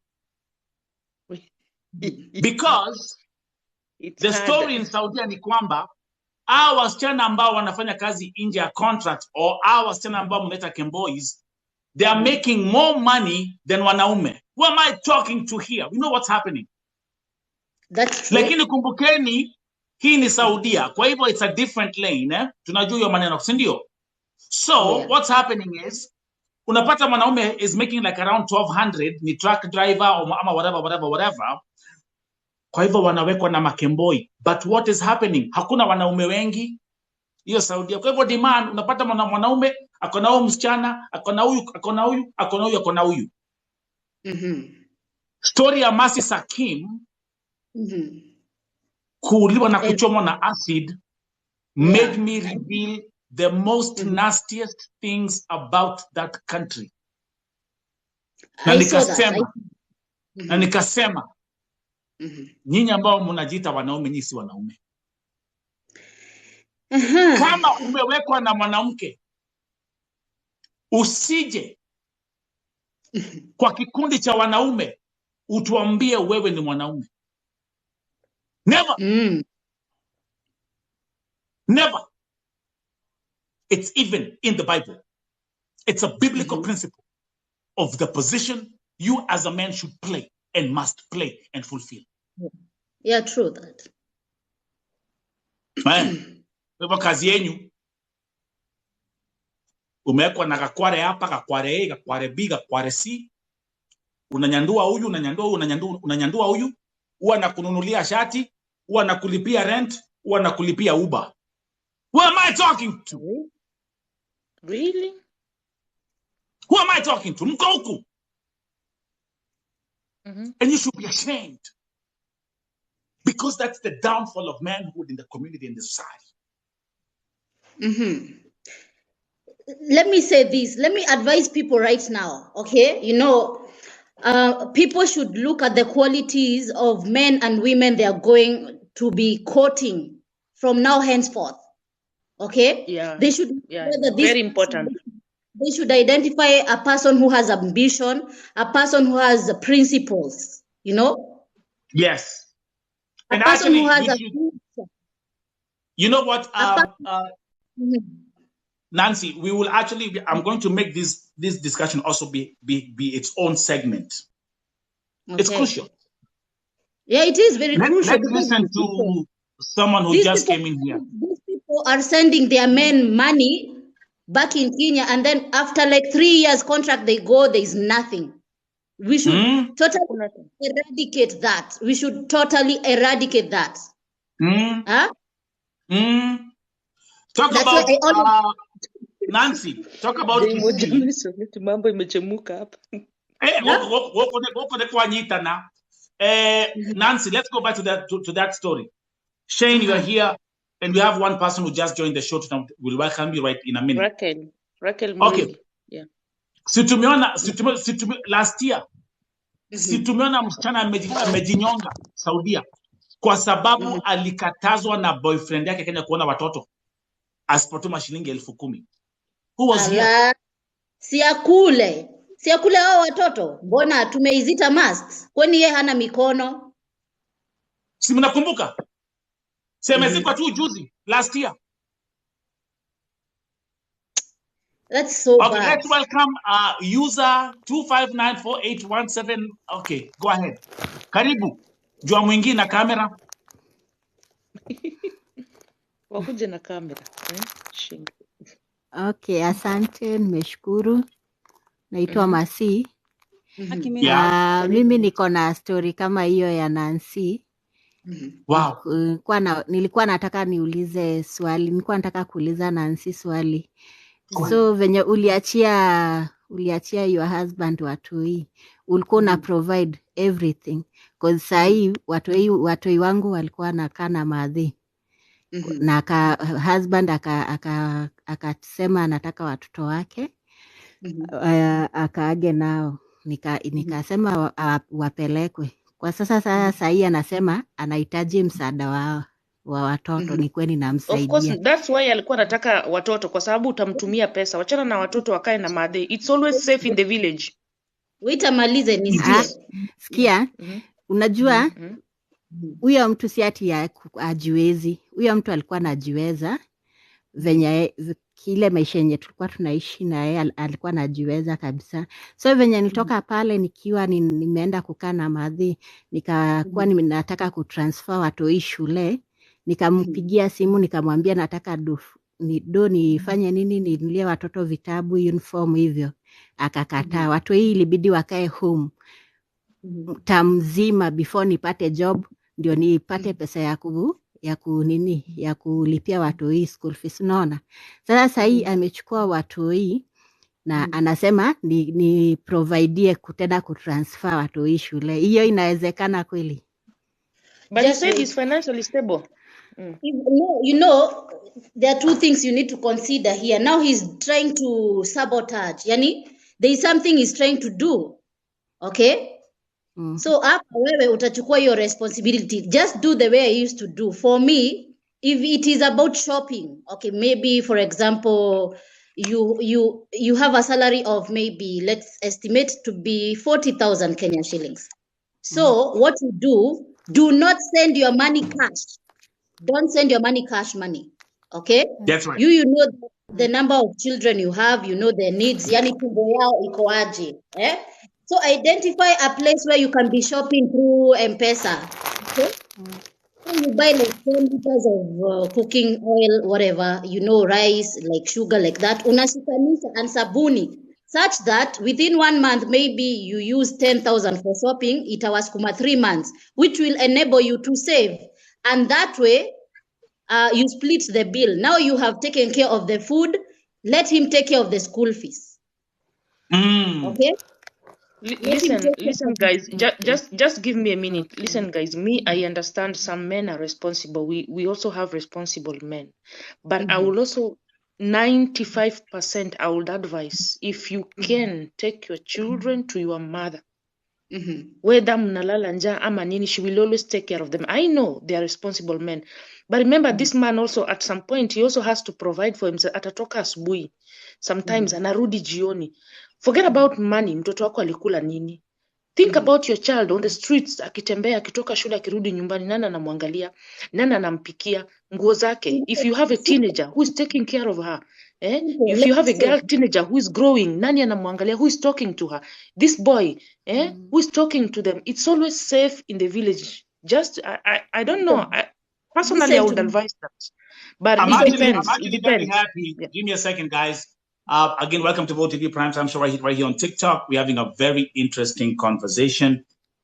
If I'm not wrong, I see we have a is this a guy? Is this a gentleman right here? User 2594. No, introduce yourself. It's a lady. No, It's a lady. she's a woman. I can't see the face though. Karibu. Oh, sasa. Watusikia? Hongei. Rachel or user? Mnaongea na No, mimi? user. Sorry. Nilikuwa nafikiri unaongea na user. Mimi My story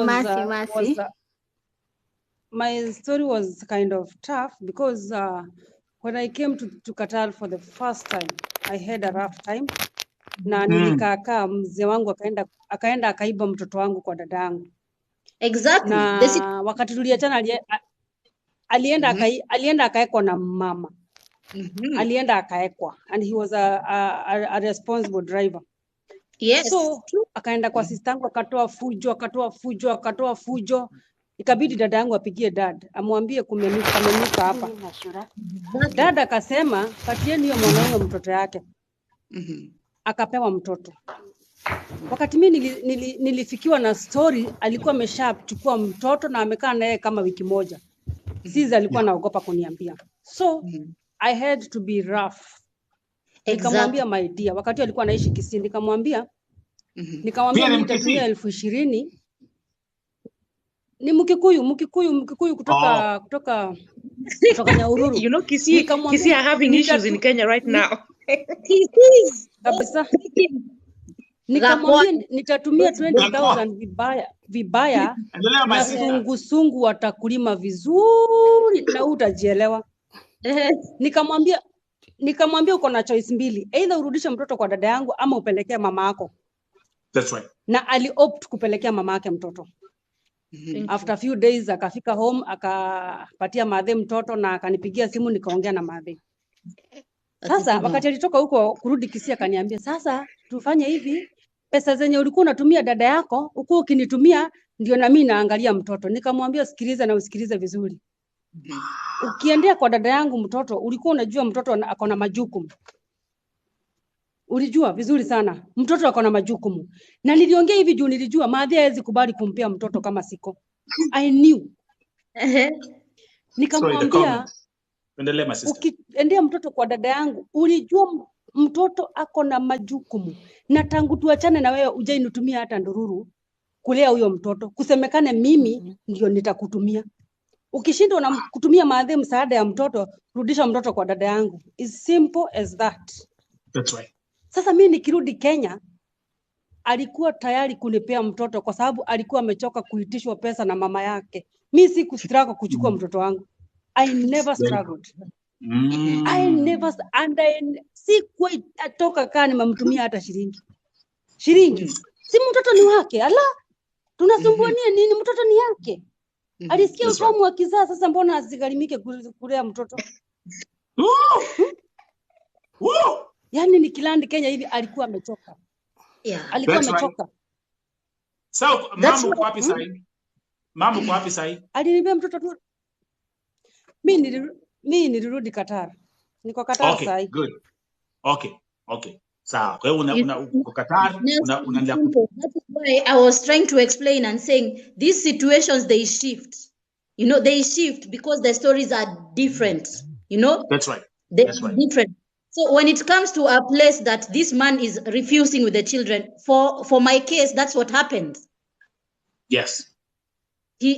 After some time, he mismanaged my funds when I started sending money. Yes. He mismanaged my funds. And so I talked to my parents. Tunaambiwa ati najua Waluya ndio next. Stories za Waluya nao tunangoja. Simple. Uko hapo? So what happened? Oh, when you're married. Okay. So what happened is when I talked to my parents, they realized they had a mistake. They did a mistake. They refused to accept my children. Now they started saying, bring back the children. And so the father to my children refused with those children, like started acting like a psychopath. He started acting like a psychopath. Now in that instant, I had to start now providing for my children, you know, but in a way that I wasn't sending like money like directly, you see. Yes. So I started buying shopping in bulk that would cover 3 months, 4 months, like that, so that it could enable me to save my money and enable me to go to a different country, because I did not want my parents to get all the glory for me. That's right. Yes, That's right. Because they had been there providing for me when I was in my marriage, and I did not want them to sabotage my plans, my future plans.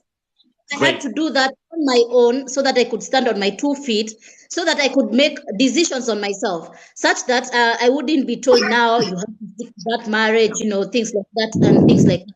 So for me, I would advise anyone who is going through such a situation, you have to be wise. And that's why I keep on telling people to save their money first in the bank.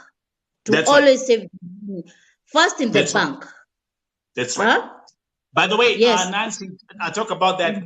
There's something else also. Watching because we are going back and forth. Let's welcome Wendy Kego 7. Kego, as you up, Mercy, thank you very much in Qatar. We are having it a very interesting workshop, a very interesting conversation. Let me say one thing. Alafu, I will go to Wendy Kego. Rule number 1. There's rule number 1 in finances. Yes. Ukifanya kazi na mikono zako. Ukifanya kazi. The person you pay first is who? Yourself. No, to God. Simba hizo flowers unatuma kwa Vote TV. He doesn't need it. Send it to me. Wait. Hapana, wacha nikuje. We'll grow the village. Zinakunyanga mimi. I'll show you how to do this. Look at this. I repeat. What you get. The first, before hata utumie sijui babako, mamako, sijui nani, 50% ya kulipa jasho yako kwanza. You pay yourself. You're your own boss. Thank you. Then comes the second most important commitment. Who is your provider? Who is your provider? Who is your economy? God is your instant economy. What did God tell you? 10%. Mungu told you, just give me 10%. Yeah. Just give me 10%. So your next commitment in the giving goes to him. Yeah. Mimi naambianga hata lakini mimi nakuanga na shida kidogo na mapasta, ikikuja kwa hiyo tutaongea tu polepole. Hiyo tutaongea next, but I'm telling you this. You know 10%, let me tell you something. Like me, let me tell you how I do my 10%. And when the kiko just be patient, utaingia. My 10% hapa kwa Vote TV, this is my ministry. Every day there are people who are inboxing me telling me hawana chakula. Ni wagonjwa. Things they are going through. So I take this to be my tithing that goes directly to benefit someone. I've fulfilled my job. Hata bibi yangu hata my bibi yangu anaweza kuambia, if there's one thing in this house inakuanga top priority,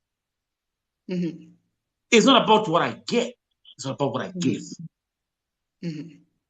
And take this knowledge and take this information. If you do it consistently, aki ya nani, Mungu atakufungulia milango. When God tells you give him 10%, trust you me, he knows exactly where the 90% will come from. Yeah, true that. It opens doors. It opens doors. So let's listen to because guest requesting mingi, lakini let's Wendy Kego. By the way, we can drop and come back later. Guest zikiwa mingi tuna drop tu tunakuja baadaye. Okay, sawa. Okay. My nickname in high school was Kego, by the way. So Wendy Kego, talk to me. How are you guys? We are fine, thank you.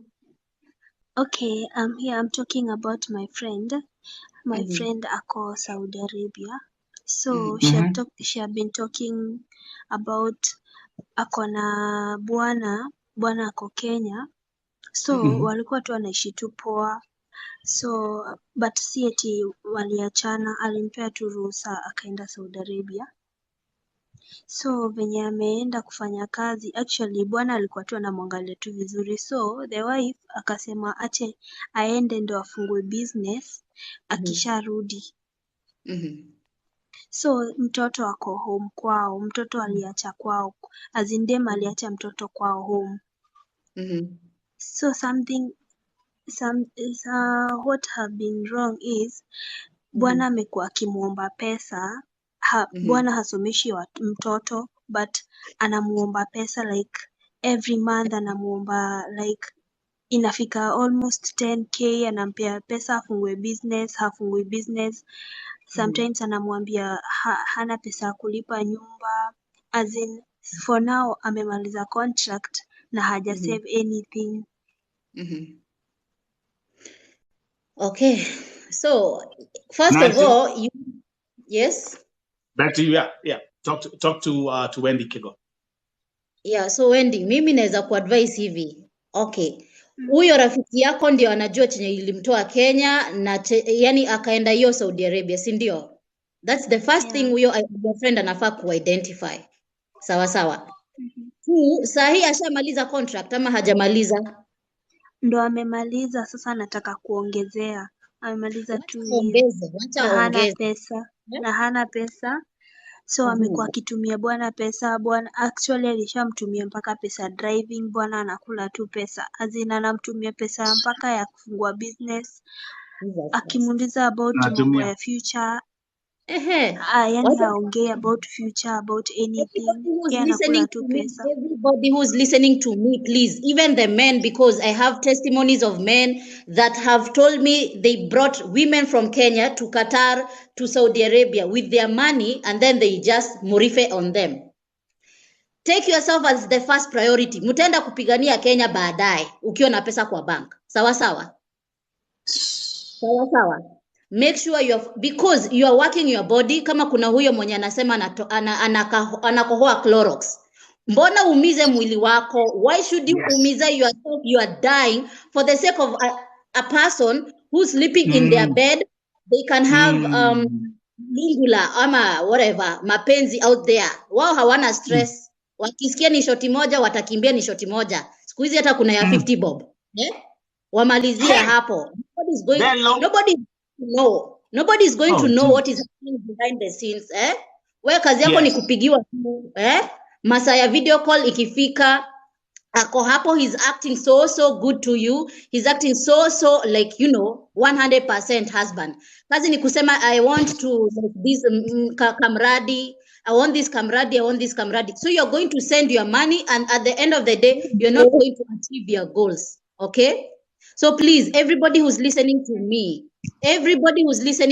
that's why I always tell you, put your money in the bank.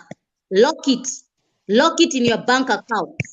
That's right. Put it in a saving account, and if possible, put it in a circle. And I always tell you, put in circles such as Tawa Sacco, and official was there saying Magadi Sacco.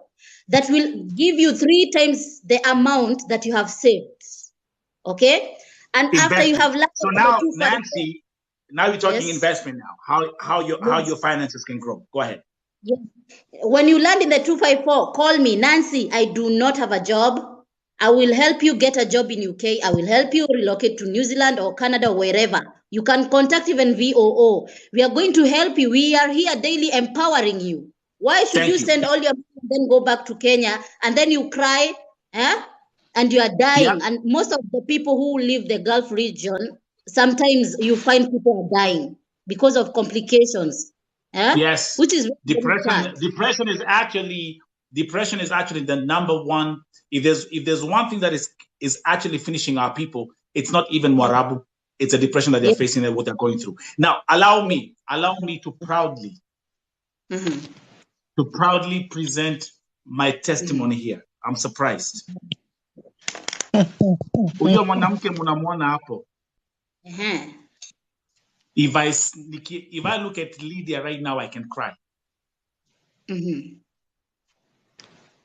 Because when she came here, pale nimemtoa, and the way I see her right now, Lydia, unaweza ukafanya nilia machozi right now.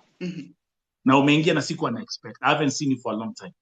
Hebu ongea na watu tafadhali. I've been coming, commenting down there, but you are not seeing my comments. And then I say, anyway, you forgot about me. One day, you will talk to me.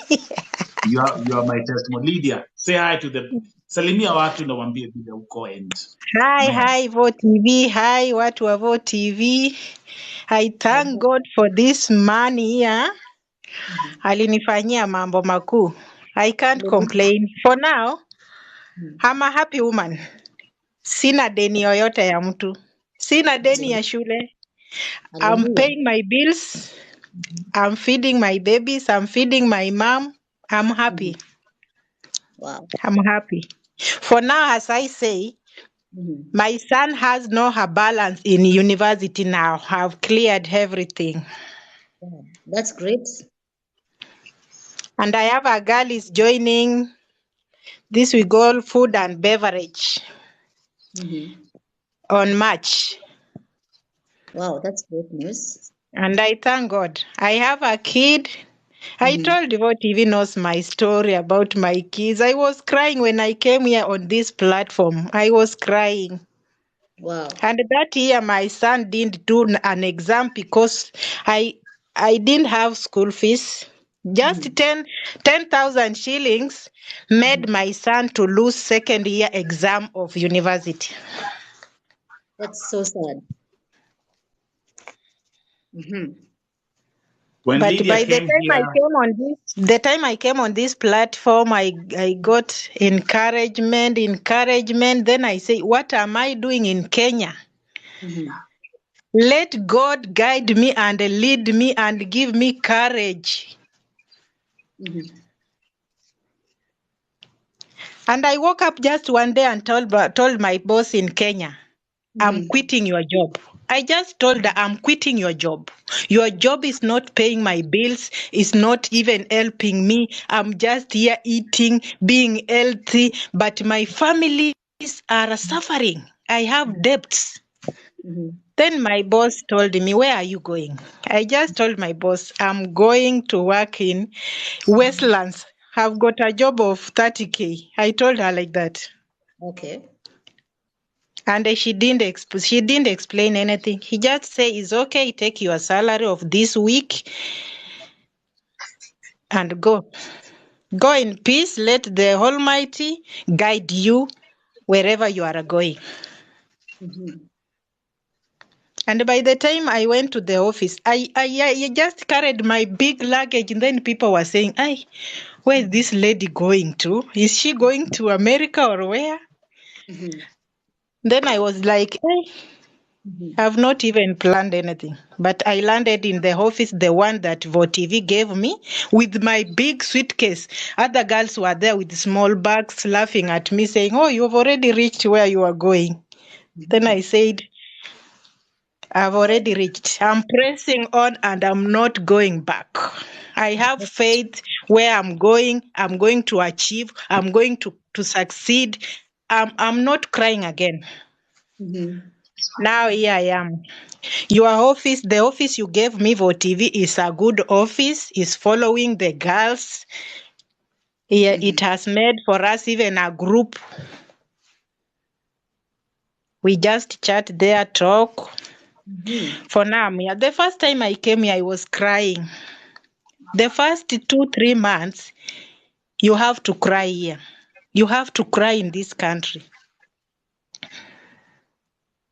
I was just all over sick, headache, swelling legs, stomach aching. Then I was like, God, I prayed and I asked for you to guide me. Now, which temptations are these coming to my life? I rebuke and declare sickness is not my portion in my life, Lord. I was just praying, lying down, crying. Since that time, I'm not getting sick. I'm not even yet. I don't know how to express this. I don't know. Don't make me cry, man. You're gonna make me cry. I don't know. These people were saying I'm not good, I'm bad, I'm not good, I'm bad. But they reached somewhere, they start saying, you are such a good lady. You are a kind lady. We love you. Okay. So Nelson, please, because of time, please, can you explain to us Kiasi? They give me my salary. It's fine, Nancy. They give me my salary in time. Even if they jump even one day, the Kamama start saying, Lydia, are you okay? Tomorrow I'm going to give you. Tomorrow I will give you. She just come begging as if I've asked for salary, but I just say I'm okay. So Lydia, I thank God, Lydia, just stay right and there. I'm still thanking God. Lydia, Yeah. cut you up for 1 second. And Nancy, before you go. Yeah. What unauliza, which country is Lydia in? In Saudi Arabia. Wow, that's great. Wakati Lydia alikuja kwangu, and I'm gonna tell you what I did.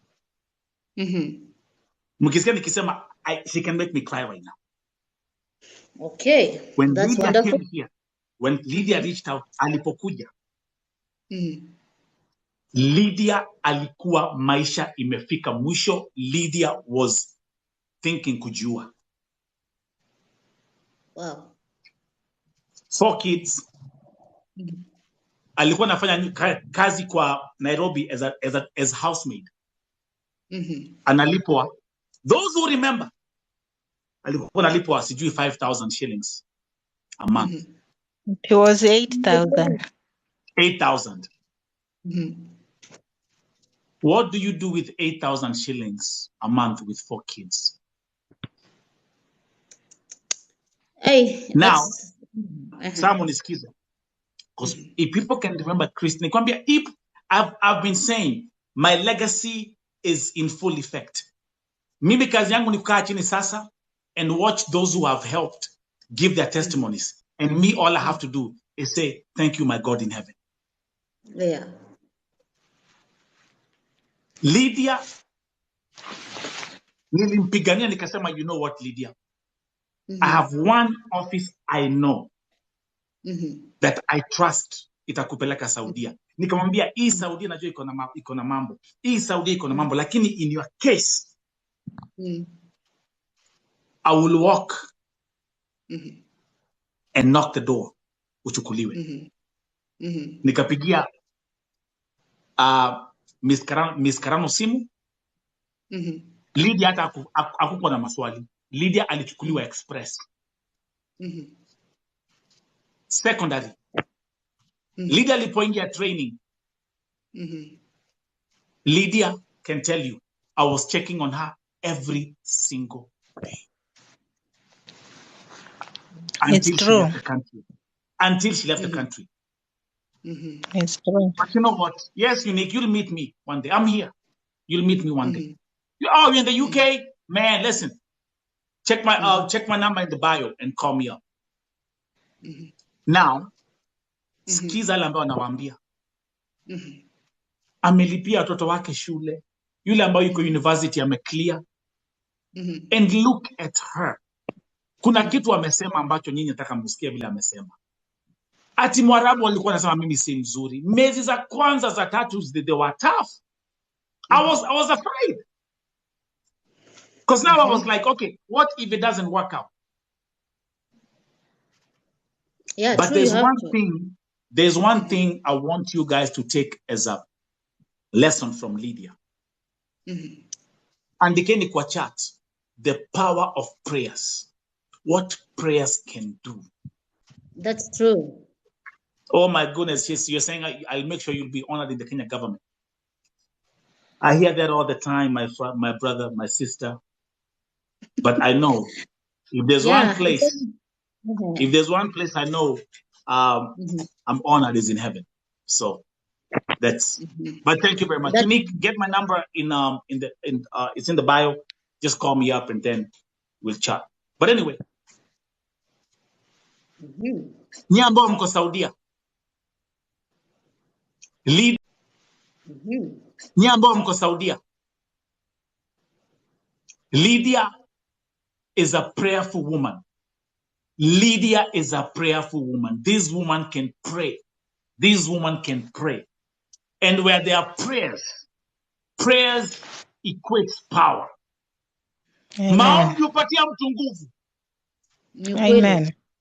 Amen. Hata kama maisha imefika mwisho.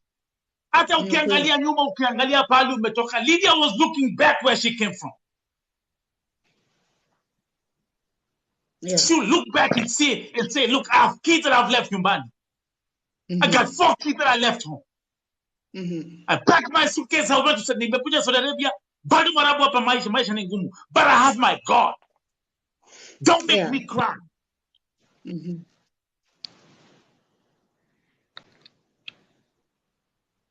Yeah, true. She prayed. She prayed. And God changed everything in that house. Yeah. What did they say? Oh, you are a good worker. What did they say? Wanamlipa pesa vizuri. You know how that makes me feel? I never lost. Oh, hallelujah. God is vindicating me. I took someone who was in need. And God, you never let me down. Prayer is the key. Prayer is the key, and I believe in my Almighty. Every time I believe God is there, and God is alive, and He's seeing what we are passing through. He's answering prayer. I'm really humbled. Okay. So I think Nancy you have school or something tomorrow? You know, I was coming here for 60 minutes, and you can see we've been here for nearly, we're about to be here for 3 hours. Nabado, we still have the community. Because what we're talking about is something which is making an impact on people. I think we should arrange for more of this. I have to exit because I'm ever busy, but we will. Yeah. I can see. Okay, for me, let me say this. I used to, before I started my TikTok, platform, I used to follow you up on Facebook. Yeah. So it's not that you're not new to me, okay? And I used to like what you do, so you're not new to me, but I may be new to you. But basically what I can say is that whatever we are doing it's the same thing. It's actually the same thing, and I know that God is empowering us. God has empowered that. Don't worry, I'm also an intercessor, so. And I have the prophetic. I have the prophetic. So it comes. Yes. It comes. So yes. I don't like it. But sorry, guys, if you see me cry, I'm crying tears of joy. Because. So I don't like going into the prophetic dimension, but what I can say is that God has called us to be great people and to liberate His people. Basically what we do is to liberate people from slavery. Whatever I do, I help people get liberated from slave mentalities. That's why I usually help people get jobs. I help people get skills, you know, things like that. For you, you work you usually save, you know. Hi, Mtandao Varsity, all the way from, is it Germany? Hi, you know. We got they coming. Thank you very much, man. Everyone who's coming here. You know, one thing. My vision was to build an academy. I said both of you Hi is going to be an guys. academy. So So to me, let's the same welcome vision I have. Nancy. That's the As same you're about to vision I leave, have. let's welcome the new person. And then we're going to get Kate Mutio, 48G. Who's that? Hello. Oh, Hello.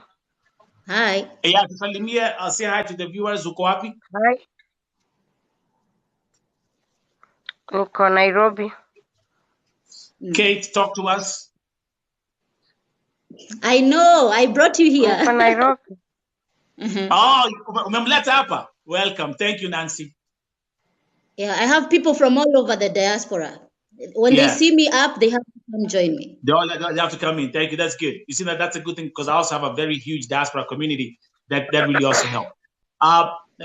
Kate, is there anything ungetaka to share as we continue with this powerful segment here at Vote TV?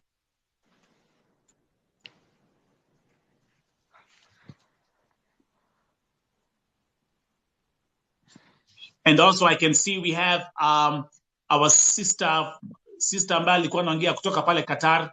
Was it Mercy? Rachel. Can you guys hear? Lydia. Nimeona watu kwa comment section wakiongelea kuhusu savings. Yeah. Unaona mtu anasema nimebakisha miezi kidogo ni home na sina savings. That's right. I would like to advise people. Most of the time wenye wanatunyonya ni wenye tumezaliwa nao. Wenye wanatunyonya ni wazazi wetu wenyewe. Tumeona watu wamefilisishwa na wazazi. Unaona mzazi anakukamua na elewi, wewe mwenyewe ndio unaelewa kazi yenye unafanya. Wewe mwenyewe ndio unajua unaamshago saa 8 kuua cockroach. So you must be smart. You must be smart. Mimi kuna dada yangu na ameoleka na akona bwana. Bwana ni manager. Mtu anakuambia, "Nje, ni sort 30k. 30k ni simamishe biashara yangu. Nikutolewa wapi 30,000 mimi?" 30,000 na uko na bwana, mimi nakutolea wapi? Saa zingine ni vizuri kutumia uongo. Waambie matajiri walienda vacation karibu miezi 9. Sijalipwa, hiyo miezi 6 una save.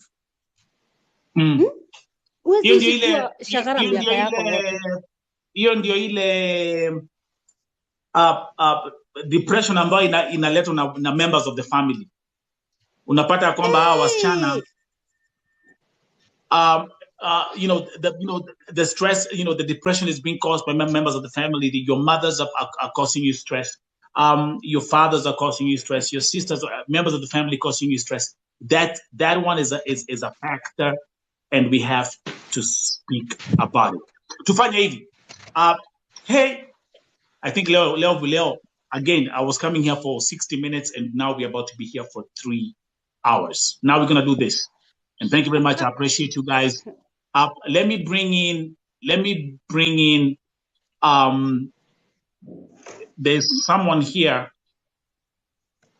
Kwani Amenda. Mtandao University podcast. I think that's one of Nancy's people.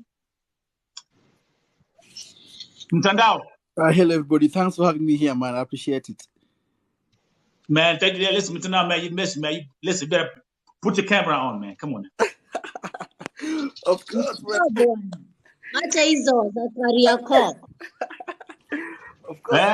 Of course, I do as told. Okay, say hi to the viewers and talk to us today, man. It's always good to have wanaume hapa. Of course. Let's go. It's go time. Talk to us, man. What do you have to share after listening to what's being discussed on this platform today? Well, listen, first of all, man, thanks for having us. And what I want to tell people here is how small internet is. Look, I'm seeing people here that I try to do every day. I didn't know I'll say it. So mine just tell people, let's use internet positively. That's right. You know, we've got opportunity in the name of internet. That's right. So let's be positive. And lastly, is whatever we do, if there's no God, it's useless, man. Oh, that's right. You know, we're very fortunate to do what we do, but what we should not forget is it's all because of the power of God. You know, we are lucky because of Him. So praise be to Him all the time. True that. Praise if you don't involve God in what you're doing, everything else is useless. You'll find yourself you're gonna be wandering in the wilderness like the children of Israel, who had a journey of 40 days, took them 40 years, and that is exactly something that I'm seeing here. You find and thank you for all the requests.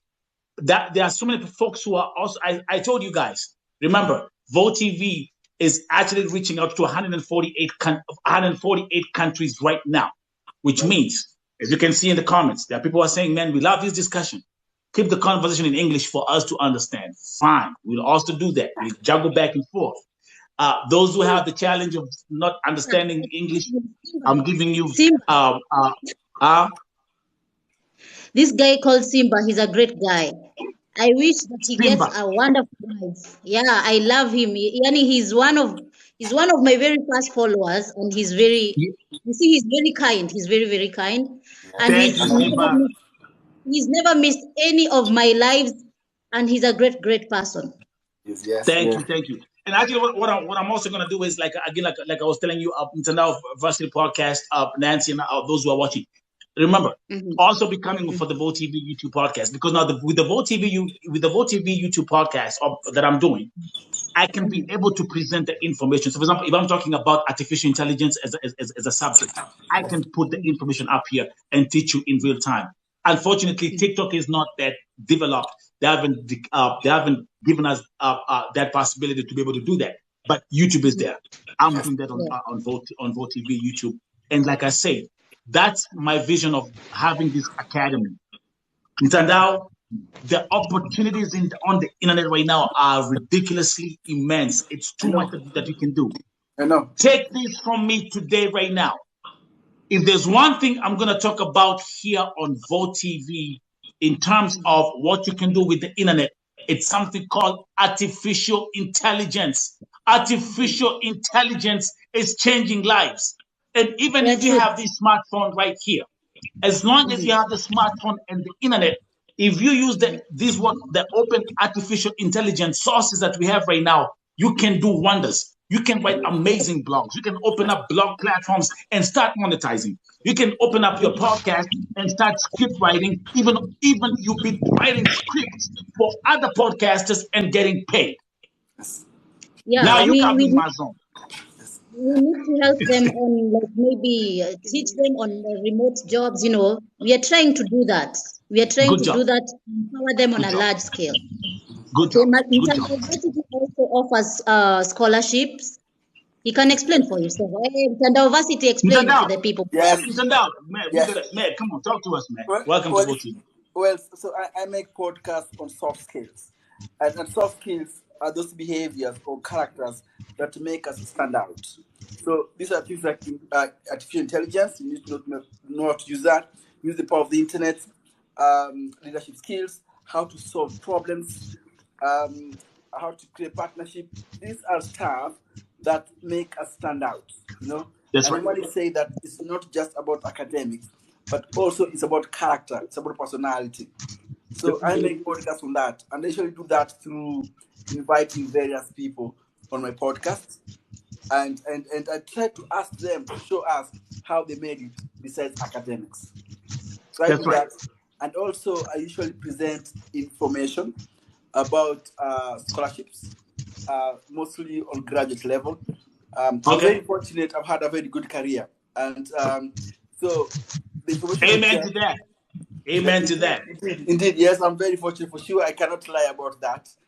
That's right. So when I get information, I normally share them with people. So someone like Nancy, who has a big platform, I normally use a platform to talk about this kind of stuff. Sorry, I was getting, you see, that's a problem when you have a beautiful wife in the house. You sometimes get distracted. That's why I have to get focused. Now, I know what you mean, man. But again, you see, let's do this. Again,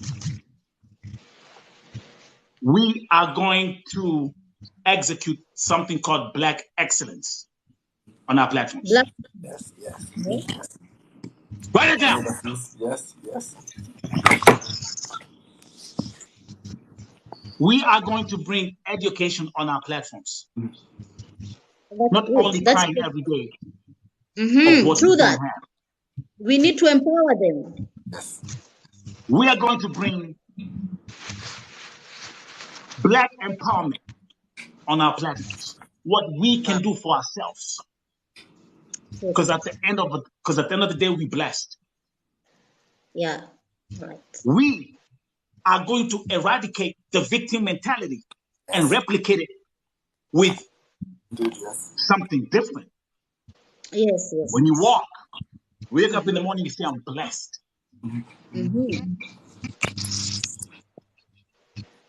Who am I talking to? Don't make me get in that zone right now. Like the way Nancy said, don't make me get in my prophetic zone. If I get in my zone, if I put this thing like this, if I go like this, Moses, it's time we realize that we are blessed and that we have our God in heaven who is our economy. True. God is our instant supply. Not Mwarabu, not your husband, not your wife. My supplier, my economy is my God in heaven. That's true. And if I know that He is my supplier, everything in my environment, I'm telling you, is provided for. Yes. The Bible says, my brother Mtandao, Nancy, Lydia, those who are here watching, that even the birds don't worry about what they're going to feed on tomorrow. True that one I know for sure. God has brought that into my life. That's right. That's right. I can attest to that. So why should you worry about what you're going to feed tomorrow? Why should you worry about your bills tomorrow? Why should you worry about tomorrow when you have God in heaven who you trust? True that. We are called to have faith. And faith comes by what? Not by seeing, but faith comes by hearing the word of God. Who am I talking to? Who am I talking to? Hey, bro, listen. Hey, tonight, listen. If I turn this thing around like this, it's gonna be fire up here. Now it's go time. It's go time. And I'm really grateful. I'm really grateful, guys. May God bless you all. May God uplift each and every one of you. Amen. May God prosper each and every one of you, and not just you, but your children and your children's children. Amen. May you build legacies. Amen. May your names and may our names be remembered and be recorded in history books. Legendary. We are legendary. We will be remembered. They will be saying, a time will come where they will be saying, they used to say, they used to speak up, and they used to educate. That's it. And where there was injustice, they used to be on the way. We are the Martin Luther Kings of the modern generation. We are the educators. We are the new Albert Einsteins of the modern generation. Us. Yes. Amen. Replicate the crying and replicate the lack mentality. Replicate that with faith and say, God is my provider. Amen. I didn't come here to preach. I just came here to speak. Nancy can do the preaching. I only speak. And I speak what I know. Because I read. Let me say this. The Lord, you know, all this outcry, all this outcry is what has made God send us. God impacted that spirit into us because the cry in the Gulf region was too much. The stench of death was too much. So he has sent us to liberate these people, by the way. It's not our hand, it's God's hand. So each and every one of us, we carry a different ministry. Mtandao Varsity carries a different ministry. I carry a different ministry. You carry a different ministry. But we orchestrate it, something that is like all round. It functions the same. It functions the same. Yeah. So we need to listen, man. Let's do this. We need to hold each other. We're gonna wrap this up for today. Guys, let's stay in touch. Yes, indeed. Mtandao. Yes. I appreciate you, man, brother, man. Thank you for coming through. Lydia, Mungu akubariki na kunywe. God bless you. You made me cry today. I had to, but I shed tears of joy because I can see. I receive it, Jesus' name. I receive. I told you that day is gonna come and you're gonna give your testimony, and I'm very happy to see you come here. And I'm willing to go Canada. I want to go higher and higher and higher. I will not give up. Follow me for Canada and the rest. Just follow me up. No matter the age I have, I still have energy to work. Of course. Lydia, I actually have some good news for you. Actually, now with technology being so advanced, they're actually thinking how we can start life in other planets like Mars. So please, Lydia, forget about Canada. You'll go live in a different planet. Declare that. I declare the degree in Jesus' name. Thank you. God bless you all, man. That was so powerful. If you haven't followed this platform, follow Bold TV on TikTok and also on YouTube. And remember that this broadcast is powered by Swift Stream. Thank you very much, Nancy. Adios. Thanks, everybody. Now, thank you. Peace out. Now, may I respectfully put it back how it's supposed to be. Kazi Mason. Mashallah. We'll talk later. I'm gonna talk to you in your inbox. Yeah, just call me. My number is in my bio. You can just call me or text me. Yeah. Let's connect. Thank you very much. Amen.